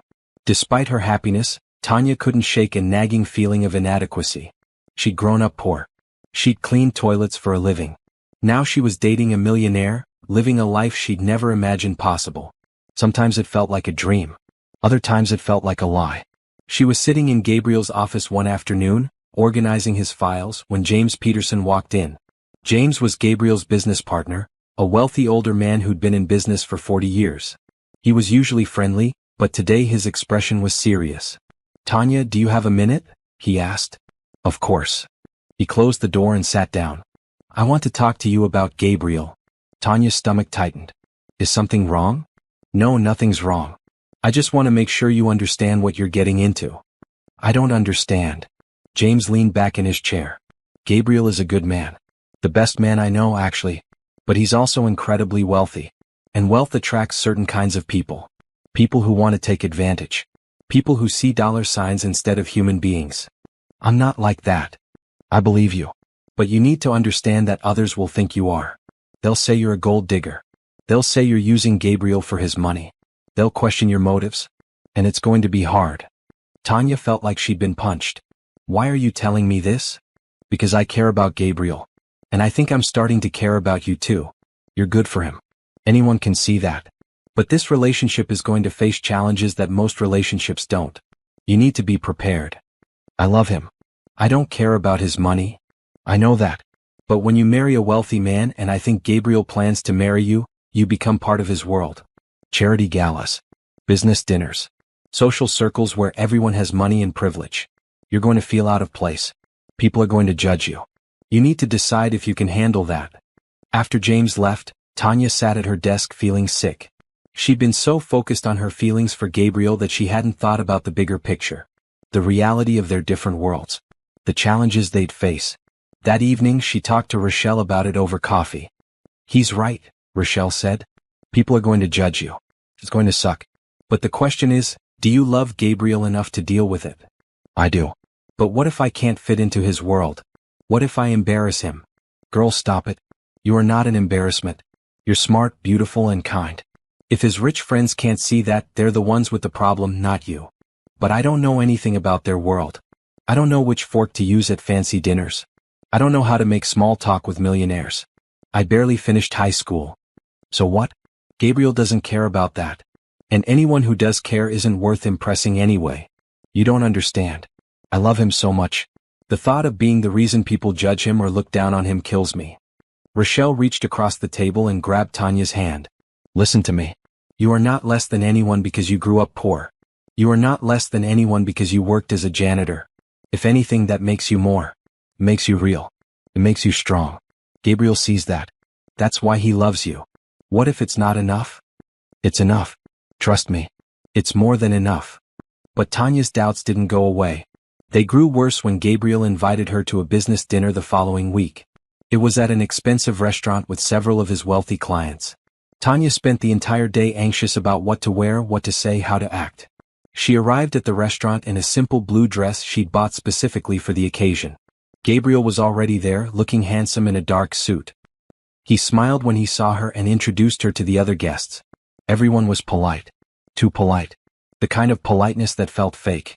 Tanya sat quietly through dinner, listening to conversations about investments in real estate and private jets. She had nothing to contribute. She felt invisible. One woman, the wife of a client, asked Tanya what she did. I'm Gabriel's executive assistant, Tanya said. Oh, how nice. And before that, I worked several jobs. Cleaning mainly. The woman's smile became even more fixed. How interesting. It was clear she found it anything but interesting. After dinner, as they were leaving, Tanya overheard two of the clients talking. That's Gabriel's girlfriend? His assistant. Apparently. I heard she used to clean his offices. How quaint. The word stung. Quaint. Like she was a curiosity. A novelty. Not a real person. In the car ride home, Tanya was quiet. Gabriel noticed. Are you okay? He asked. I'm fine. You're not fine. What's wrong? She didn't want to tell him. Didn't want to seem weak or insecure. But the words came out anyway. I don't fit in your world, Gabriel. Tonight proved that. Those people, they looked at me like I was nobody. Like I was beneath them. And maybe they're right. Gabriel pulled the car over to the side of the road and turned to face her. Listen to me. You are not beneath anyone. Those people don't matter. Their opinions don't matter. The only thing that matters is how we feel about each other. But they're your clients. Your world. I don't belong there. Yes, you do. You belong anywhere I am. And if they can't see how amazing you are, that's their loss, not yours. I heard them, Gabriel. After dinner. They called me quaint. They think I'm some poor girl you're dating out of pity or charity or something. Gabriel's jaw tightened. Who said that? It doesn't matter. The point is, they're probably right. Why are you with me? Really? I'm nobody special. I have nothing to offer you. Stop. His voice was firm but gentle. You are everything special. You're kind and strong and brilliant. You make me laugh. You make me think. You make me want to be better. You saved me, Tanya. Not the other way around. I was empty before I met you. I was just going through the motions. You brought me back to life. But I'm poor. I'm uneducated. You're perfect. Exactly as you are. And I love you. Not in spite of where you came from, but partly because of it. You understand struggle. You understand hard work. You understand what really matters. Most of the people at that dinner tonight have never had to work hard for anything. They've never known what it's like to choose between eating and paying rent. You have. That doesn't make you less. It makes you more. Tears were streaming down Tanya's face now. I'm scared, Gabriel. I'm scared I'm going to wake up one day and you'll realize you made a mistake. That you could do so much better than me. Gabriel unbuckled his seatbelt and pulled her into his arms. There is no better than you. You're it for me. You're everything. And I'm going to spend every day proving that to you until you believe it. They sat in the car for a long time holding each other. Eventually, Tanya's tears stopped. Her breathing steadied. Gabriel's words sank in. He loved her. He chose her. That had to be enough. But the doubts didn't disappear completely. They lingered in the back of her mind, whispering that she didn't belong, that she wasn't good enough, that this couldn't last. Gabriel noticed her continued insecurity. It broke his heart. He talked to Patricia about it. She doesn't believe she deserves this happiness, Patricia said. She spent her whole life struggling. She doesn't know how to accept good things. How do I help her? Keep loving her. Keep showing her. Eventually she'll believe it. Gabriel tried. He told her every day how much he loved her. He praised her work. He included her in everything. He made sure she knew she was valued, wanted, cherished. Slowly Tanya started to believe it. The doubts were still there, but they were quieter now. Easier to ignore. One day she was having lunch with Sarah when Sarah said something that shifted Tanya's perspective. "You know what I admire about you?" Sarah said. "You're not trying to be someone you're not. Gabriel's last girlfriend before you, she was constantly trying to impress everyone. Wearing designer clothes she couldn't afford. Name-dropping constantly. Pretending to be someone she wasn't. You're just yourself. Honest and real. That's why Gabriel loves you." "He had a girlfriend before me?" "A few. None of them lasted. They all wanted the lifestyle more than they wanted him. You're the first one who actually sees him. Who loves him for who he is, not what he has." That conversation stayed with Tanya. Sarah was right. She wasn't trying to be someone else. She was just being herself. And Gabriel loved her for it. Maybe that was enough. Maybe she didn't need to fit perfectly into his world. Maybe she just needed to be herself and trust that Gabriel loved her for who she was. The realization was freeing. She stopped worrying so much about what other people thought. She stopped comparing herself to Gabriel's wealthy friends. She focused on what mattered: her relationship with Gabriel, her work, her mother's health, her own goals and dreams. And as she stopped doubting herself, she bloomed. She grew more confident at work. She spoke up in meetings. She offered ideas. She became a real asset to the company, not just Gabriel's girlfriend who happened to work there. Gabriel saw the change. He was proud of her. More than that, he was awed by her. She'd overcome so much. She'd fought through poverty and heartbreak and doubt. And she'd come out stronger. She was the strongest person he'd ever met. And he was going to marry her. October arrived with cool weather and changing leaves. Patricia was healthy and happy. Tanya was thriving at work and in her relationship. Gabriel was planning something big, though Tanya didn't know it yet. He'd been working with a jeweler for weeks, designing the perfect engagement ring. He'd chosen a diamond that reminded him of Tanya. Strong, brilliant, beautiful. The setting was simple but elegant. Not too flashy. Perfect for her. He'd also been planning the proposal. He wanted it to be special but not overwhelming. Intimate but memorable. Something that felt like them. He decided on a garden. The same garden where they'd had the charity gala, where they'd first danced together, where they'd first admitted their feelings. It felt right. Full circle. But before he could propose, he needed to do something else.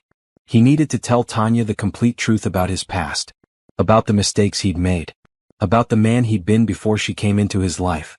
One evening he took her to his house. They had dinner on his balcony under the stars. After they ate, Gabriel said, "I need to tell you something. Something I should have told you a long time ago." Tanya's heart started racing. "Okay. Before I met you, I was a different person. Harder. Colder. I'd built my company by being ruthless. I didn't care who I hurt as long as I made money. I fired people for small mistakes. I crushed competitors without mercy. I was the kind of man people feared and respected but didn't like. Why are you telling me this? Because I want you to know who I was. And I want you to understand how much you've changed me. You made me remember why I started building the company in the first place. Not for money. For purpose. To make a difference. To honor my mother's memory by helping others. You're helping now. The Cancer Foundation.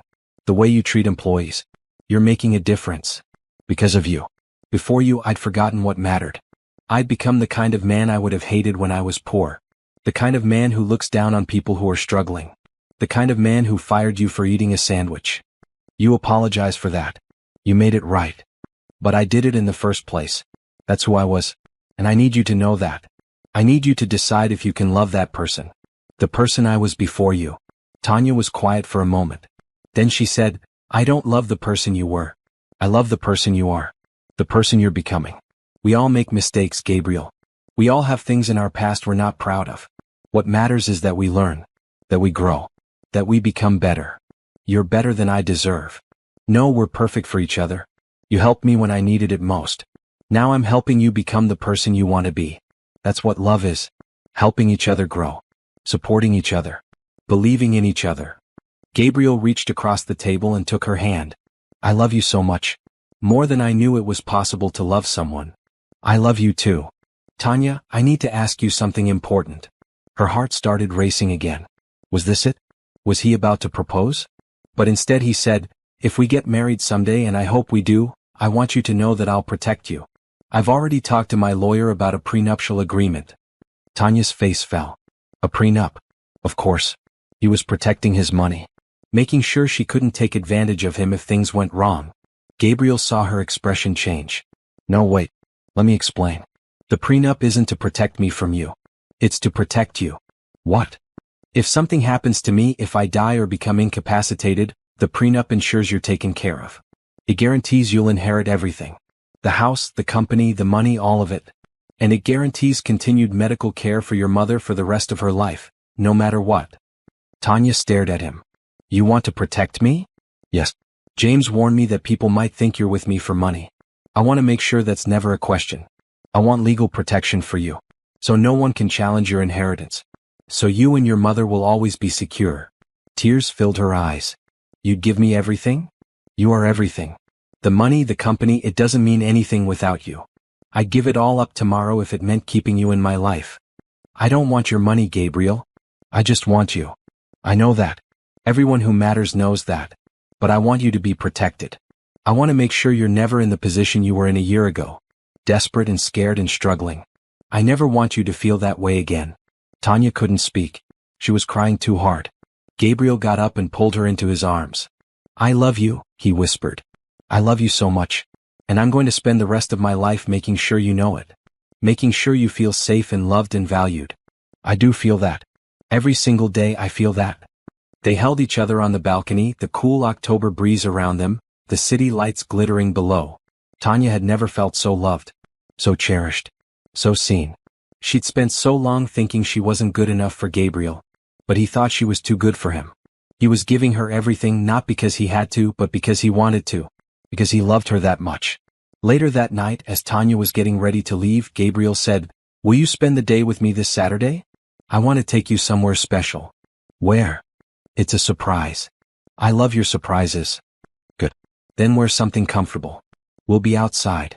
Tanya left that night feeling like she was floating. She drove home and found her mother still awake, reading in bed. Mama, I think Gabriel's going to propose. Patricia smiled. About time. That man's been planning something for weeks. I can tell. How can you tell? He gets this look on his face when he sees you. Like he knows a secret. Like he can't wait to tell you something. It's the same look your daddy had before he proposed to me. Tanya hadn't heard her mother talk about her father in years. He died when Tanya was a baby. She barely remembered him. Tell me about Daddy. About when he proposed. Patricia's eyes went soft with memory. He took me to the park where we first met. It was nothing fancy. Just him on one knee with a simple ring. But it was perfect because it was him. Because it was us. That's what matters in a proposal. Not how expensive it is or how many people see it. What matters is the love behind it. I hope he proposes. I hope he asks me. He will. And you'll say yes. And you'll build a beautiful life together. That's what I see for you. Happiness. Love. Everything I ever wanted for my baby girl. Saturday came. Gabriel picked Tanya up at noon. He wouldn't tell her where they were going, just kept smiling mysteriously as he drove. Finally, they arrived at the garden where the charity gala had been held. But it looked different now. The leaves had changed colors. Orange and red and gold everywhere. It was beautiful. Gabriel led her down a path to a secluded area surrounded by trees. There was a blanket spread out with a picnic basket. Flowers were arranged around the space. It was perfect. This is beautiful, Tanya said. This is where we first danced. Where we first admitted our feelings. I wanted to bring you back here. To this place where everything changed. They sat on the blanket and had a picnic lunch. They talked and laughed and enjoyed the autumn afternoon. Then, as the sun started to set, Gabriel stood up. Tanya, can you stand up for a minute? She stood curious. Gabriel took her hands in his. A year ago I was a different person. Alone. Cold. Focused only on work and money. I'd forgotten what really mattered. Then you came into my life. Actually, you'd been in my life for 2 years, but I was too blind to see you. Too focused on myself to notice the amazing woman working in my building. Tanya's heart was pounding. The day I fired you was the worst day of my life. But it was also the beginning of the best thing that ever happened to me. Because it made me see you. Really see you. Your strength. Your kindness. Your love for your mother. Your determination to do the right thing even when it was hard. Gabriel got down on one knee. Tanya gasped. You saved me, Tanya Brooks. You brought love and light and purpose back into my life. You made me remember why I do what I do. You made me want to be better. And I'm going to spend the rest of my life trying to be worthy of you. He pulled out a small velvet box and opened it. Inside was a ring. A beautiful diamond that caught the sunset light and sparkled like a star. Will you marry me? Will you build a life with me? Will you let me love you forever? Tanya was crying so hard she could barely see, but she managed to nod. Yes. Yes, I'll marry you. Gabriel stood up and slipped the ring on her finger. Then he pulled her into his arms and kissed her. Around them, leaves fell from the trees like confetti. The sunset painted the sky in shades of pink and gold. It was perfect. Absolutely perfect. When they finally pulled apart, Tanya looked at the ring on her finger. It was beautiful, but more than that, it was a promise. A promise of love and commitment and a future together. I can't believe this is real, she whispered. It's real. We're real. This love is the realest thing I've ever known. They sat on the blanket holding each other as the sun set completely and stars began to appear. Tanya felt happier than she'd ever felt in her life. All the doubts, all the fears, all the insecurity melted away. Gabriel loved her. He wanted to marry her. He wanted to build a life with her. We should tell Mama, Tanya said. Actually, I already did. What? I asked her permission last week. Old-fashioned, I know. But she's important to you, which makes her important to me. I wanted her blessing. What did she say? She cried. Then she hugged me. Then she said, it's about time. Then she told me if I ever hurt you, she'd come back from the grave and haunt me. Tanya laughed through her tears. That sounds like Mama. They drove back to Tanya's apartment. Patricia was waiting, pretending to be surprised when they told her the news. But her smile gave her away. She'd been waiting for this. Let me see the ring, Patricia demanded. Tanya held out her hand. Oh, it's beautiful. Absolutely beautiful. My baby's getting married. The three of them hugged. Patricia was crying. Tanya was crying. Even Gabriel's eyes were wet. Your mama would be proud of you, Patricia told Gabriel. Ruth would be so proud of the man you've become. Thank you. That means everything. They celebrated with champagne Patricia had hidden in the refrigerator. They talked about wedding plans. They dreamed about the future. It was one of the best nights of Tanya's life. Later, after Gabriel left and Tanya was getting ready for bed, Patricia said, You did it, baby girl. You found your person. Your true love. We both did. He's becoming family. He already is family. From the moment he decided to help us, he became family. That's what family is. People who show up when you need them. People who love you without conditions. People who make your life better just by being in it. Tanya hugged her mother tight. I love you, Mama. I love you too, sweetheart. Now get some sleep. You have a wedding to plan. Tanya went to bed that night wearing her engagement ring, feeling like the luckiest person in the world. She'd started this year scared and desperate. Now she was ending it loved and secure and engaged to the man of her dreams. Life could change so fast. One day you're at rock bottom. The next day you're on top of the world. The key was holding on during the bad times and accepting the good times when they came. Tanya had held on. And now she was reaping the rewards. Not just the money or the security. The real reward was love. Gabriel's love. Her mother's love. The love she'd found in herself. That was what made life worth living. Not money. Not status. Love. Always love.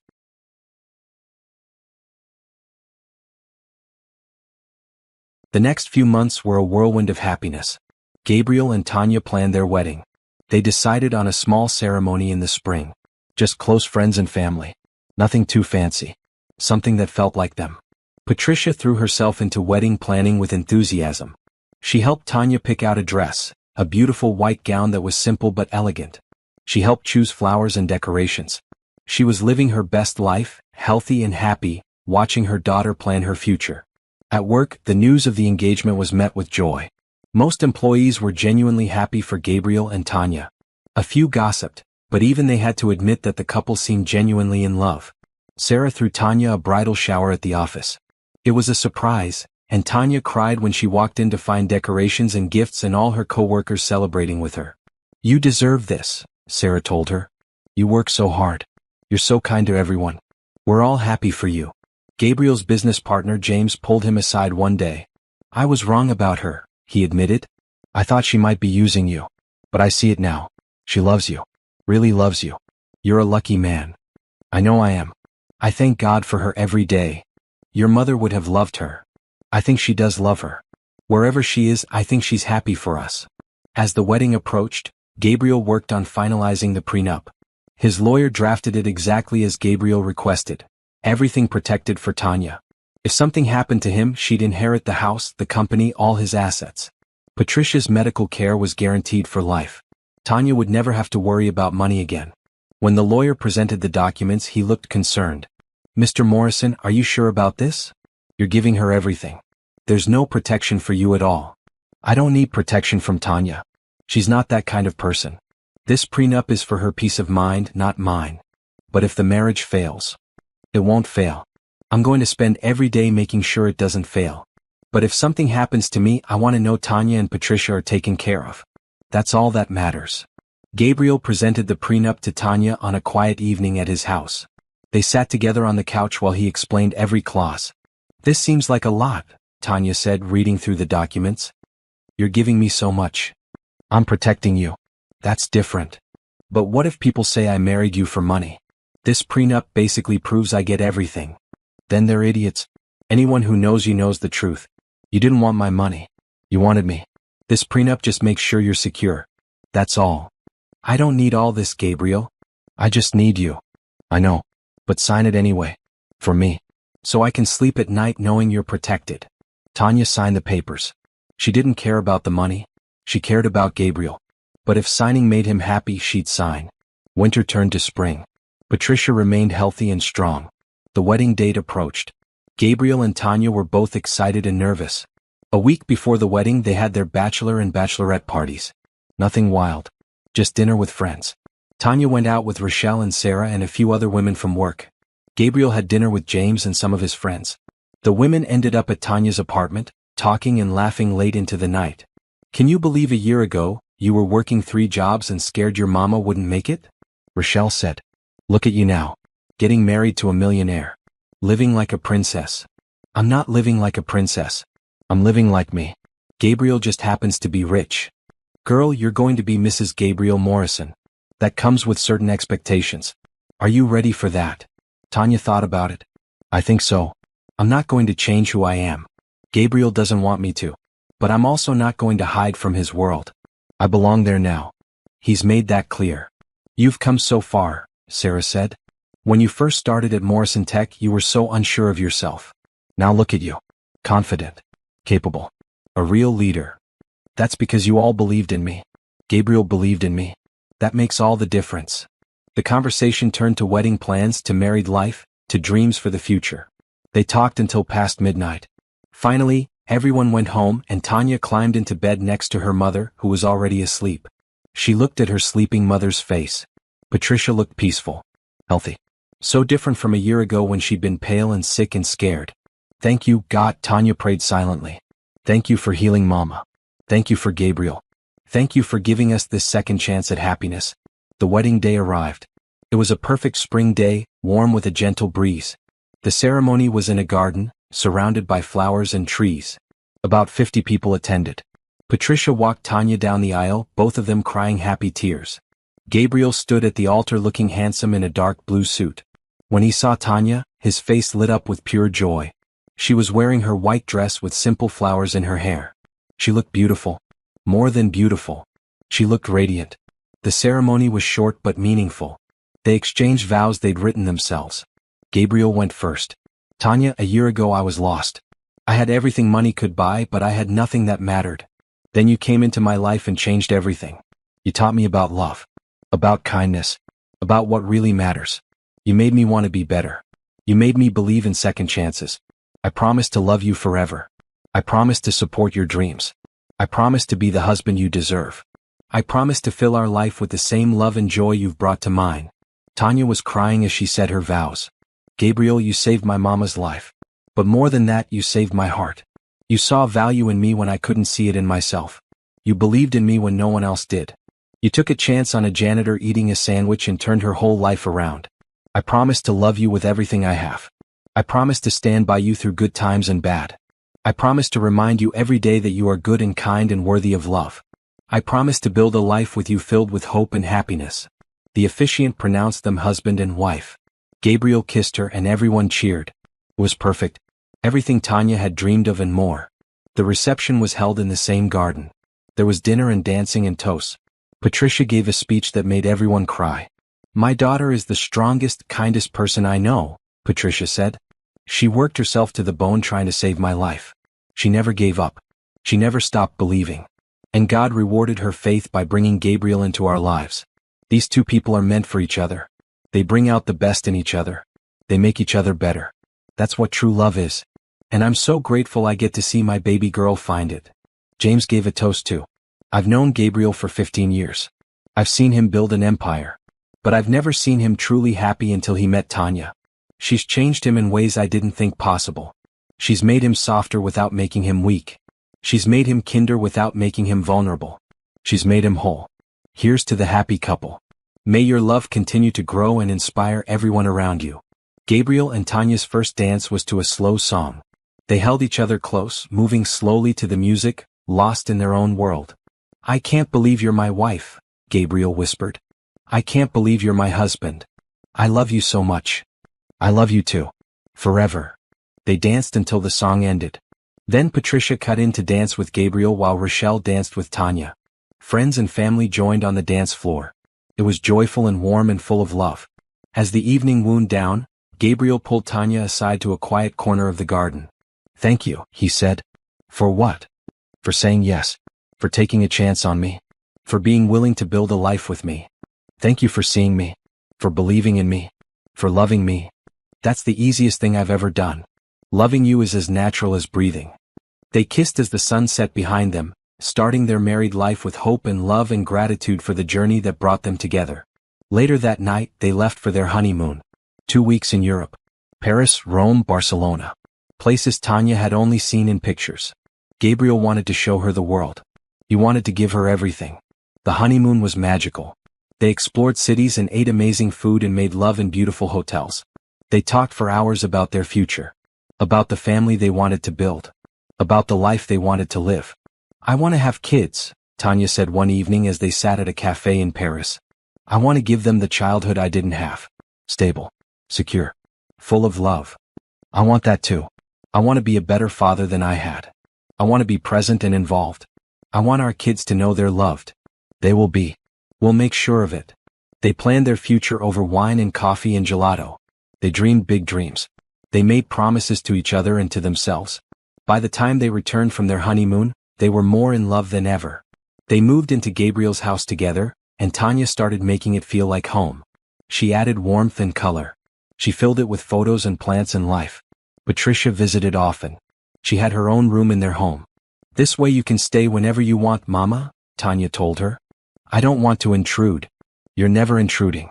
You're family. And she was. Gabriel treated Patricia like his own mother. He called her Mom. He asked her advice. He made sure she had everything she needed. The three of them became a real family. Bound not by blood, but by love and gratitude and shared experience. Life was good. Better than good. It was everything Tanya had ever hoped for and more. But the best was yet to come. 6 months after the wedding, Tanya discovered she was pregnant. She'd suspected for a couple weeks but had been too scared to take a test. What if she was wrong? What if she got her hopes up for nothing? But one morning she finally took the test. And it was positive. She was pregnant. She was going to have a baby. Gabriel's baby. She wanted to tell him right away, but she decided to make it special. That evening she made his favorite dinner. She set the table with candles. She wore the red dress he loved. Gabriel came home from work tired but happy. His face lit up when he saw the setup. What's the occasion? He asked. Sit down. I have something to tell you. He sat, looking curious but not worried. Tanya's hands were shaking as she pulled out a small gift box. What's this? Open it. Inside the box was a tiny pair of baby shoes. Gabriel stared at them for a moment, not understanding. Then his eyes went wide. Are you? I'm pregnant. We're going to have a baby. Gabriel jumped up from his chair and pulled her into his arms. He was crying. Actually crying. Tears of joy streaming down his face. We're having a baby? We're having a baby. I'm going to be a dad? You're going to be an amazing dad. They held each other, both crying, both overwhelmed with happiness. This was everything. This was life beginning again. This was hope made real. They told Patricia the next day. She screamed with joy. Then she cried. Then she thanked God. Then she hugged them both so tight they could barely breathe. I'm going to be a grandma, she kept saying. I'm going to be a grandma. The baby's going to be so lucky to have you, Tanya said. I'm the lucky one. A year and a half ago I thought I was dying. I thought I'd never see my daughter get married. I thought I'd never hold a grandchild. But here I am. healthy, happy, about to become a grandmother. God is so good. The pregnancy went smoothly. Tanya had morning sickness for the first few months, but after that she felt great. Gabriel was attentive and caring. He went to every doctor appointment. He read books about parenting. He baby-proofed the house months before it was necessary. They found out they were having a boy. Gabriel cried again when they got the news. A son, he kept saying. We're having a son. They decided to name him after Gabriel's father, who had died when Gabriel was young. Michael Gabriel Morrison. Mickey for short. Gabriel started preparing the nursery. He painted it a soft green. He built the crib himself. He wanted everything to be perfect for his son. As Tanya's belly grew, Gabriel would talk to the baby every night. He'd tell Mickey about his day. He'd tell him about his grandmother Ruth, who Mickey would never meet but who would have loved him so much. He'd tell him about Patricia, who couldn't wait to spoil him rotten. You're going to have the best life, Gabriel would say to Tanya's belly. Your mama and I are going to make sure of it. You'll always know you're loved. You'll always feel safe. You'll always have a home. Tanya would cry listening to him. Gabriel was going to be such a good father. She'd known it from the beginning, but seeing him like this, so gentle and loving, confirmed it. At work, things were going well too. The cancer foundation Gabriel had started in Patricia's name was thriving. They'd raised millions of dollars for research and patient care. They'd helped hundreds of families afford treatment. They were making a real difference. Tanya had taken on more responsibility at Morrison Tech. She was now the chief operations officer. She'd worked her way up from janitor to executive in less than 2 years. Gabriel was so proud of her. So was everyone else. You're going to run this company someday, Gabriel told her. Maybe. After I take some time off to be a mom. You can do both. With the right support, you can do anything. And he made sure she had that support. He hired a nanny to help when the baby came. He made sure Tanya had flexibility in her schedule. He made it clear that family came first, always. Mickey was born on a sunny day in September. The delivery was long but not complicated. Gabriel was there the whole time, holding Tanya's hand, telling her how strong she was, how amazing she was. When Mickey finally arrived, Gabriel cut the umbilical cord with shaking hands. The nurse placed the baby on Tanya's chest. He was perfect. Tiny and red and screaming. Perfect. Hi baby, Tanya whispered through her tears. Hi Mickey. We love you so much. Gabriel was crying too. He kissed Tanya's forehead. Thank you. Thank you for giving me this. For giving me everything. Patricia came to the hospital as soon as she heard. She held her grandson with tears streaming down her face. He's beautiful. Absolutely beautiful. He has your eyes, Tanya. And Gabriel's chin. He's perfect. They brought Mickey home 3 days later. The house was ready. The nursery was perfect. Everything was in place. Those first few weeks were exhausting but joyful. Late night feedings. Diaper changes. Learning how to be parents. But they did it together. Gabriel took time off work to help. He changed diapers and gave bottles and rocked Mickey to sleep. He was hands-on and involved. He was the father he'd always wanted to be. Tanya watched him with their son and fell in love with him all over again. This man, who'd once been cold and focused only on business, was now singing lullabies at 3 a.m. He was gentle and patient and completely devoted. Patricia visited every day. She'd hold Mickey for hours, singing to him, telling him stories, loving him with her whole heart. This is what it's all about, she'd say. Family. Love. Being there for each other. This is what makes life worth living. As Mickey grew, so did the Morrison family. They celebrated first smiles and first laughs. They took hundreds of photos. They made memories. Gabriel created a trust fund for Mickey that would ensure he'd never have to worry about money. But more importantly, he made sure Mickey would grow up knowing love. Knowing kindness. Knowing that what matters isn't what you have, but who you are. I want him to understand struggle, Gabriel told Tanya one evening as they watched Mickey sleep. Not because I want him to suffer, but because I want him to have empathy. I want him to understand that not everyone has what we have. I want him to be grateful. He will be. We'll teach him. We'll show him how to be good and kind and generous. Just like you are. Just like you are too. You're the one who taught me, remember? They stood together watching their son sleep, both of them overwhelmed with gratitude for the life they'd built. A year after Mickey was born, Tanya threw a surprise party for Gabriel. It was his birthday and she wanted to do something special. She invited everyone important to him. Patricia, of course. James and Sarah from work. Friends they'd made over the past 2 years. She rented out the same garden where they'd gotten married. When Gabriel arrived, everyone yelled, "Surprise!" He looked genuinely shocked. And happy. So happy. I can't believe you did this, he told Tanya. You deserve it. You do so much for everyone else. Let us celebrate you. The party was wonderful. People gave speeches about Gabriel. About how he'd changed over the past 2 years. About how he'd become kinder and more generous. About how he'd built a company and a foundation that were making real differences in people's lives. Patricia spoke as she always did at Morrison family events. When I met Gabriel, I was sick and scared. I thought I was dying. And maybe I would have died if not for this man. But he didn't just save my life. He gave my daughter a future. He gave me a grandson. He gave us all hope. That's the kind of man Gabriel Morrison is. A man who believes in second chances. A man who leads with love. Then Tanya spoke. 2 years ago, Gabriel fired me for eating a sandwich. Everyone laughed. I thought my life was over. I thought I'd lost everything. But really, that was the moment everything began. Gabriel heard me. He saw me. He believed in me. And he gave me a chance. Not just a job. A chance at a real life. A chance at love. A chance at happiness. He changed everything for me and my mama. And I'm going to spend the rest of my life being grateful for that day. The worst day of my life turned out to be the best day. Because it brought me him. She raised her glass. To Gabriel. The kindest, most generous man I know. Happy birthday. I love you. Everyone toasted. Gabriel was crying again. He seemed to cry a lot these days. Happy tears. Grateful tears. Love tears. Later, after most of the guests had left, Gabriel and Tanya sat together watching Mickey play with Patricia. The sun was setting. The garden was peaceful. Did you ever imagine we'd be here? Gabriel asked. 2 years ago when I fired you, did you ever think this would be our life? Never. Not in a million years. I thought you were horrible. I was horrible. No, you were hurt. You'd built walls around your heart. You'd forgotten how to let people in. You broke those walls down. You let me break them down. That takes courage. Gabriel pulled her close. I love our life. I love our family. I love you. This is everything I never knew I wanted. Me too. All I wanted was to save Mama. I got so much more than that. I got you. I got Mickey. I got a future I never dreamed possible. They sat together as the sun set completely and stars began to appear. Mickey's laughter carried across the garden. Patricia was singing to him. It was perfect. A perfect moment in a perfect life. You know what the best part is? Tanya said. What? We get to do this forever. We get to build this life together. We get to raise our son.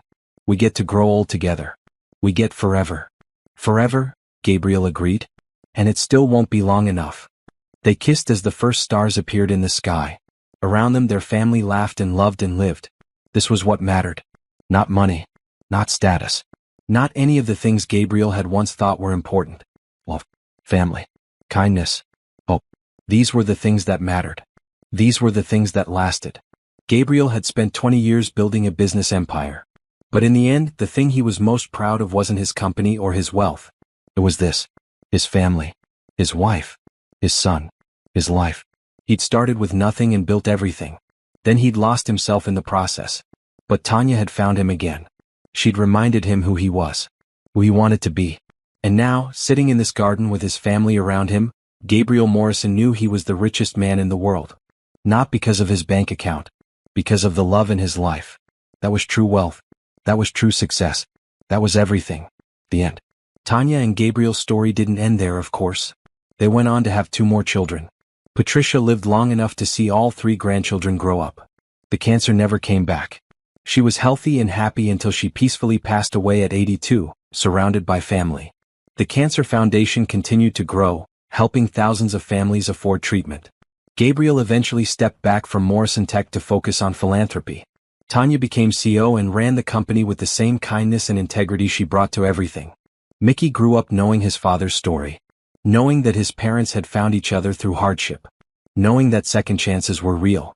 Knowing that leading with love and kindness made all the difference. The Morrison family became known not for their wealth, but for their generosity. They gave away millions to charity.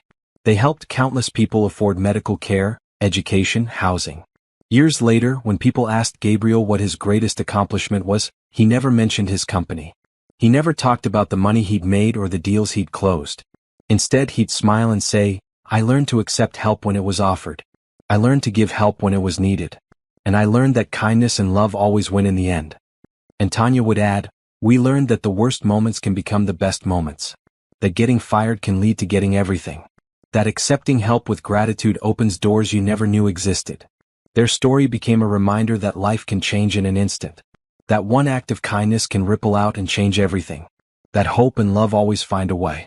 From a janitor eating a sandwich to a wife, mother, and CEO. From a cold millionaire to a loving husband and father. From a dying woman to a healthy grandmother. All because one man decided to listen. To see. To help. To love. All because one woman decided to accept that help with gratitude instead of pride. All because kindness won. Hope won. Love won. And that, in the end, is the only story that matters.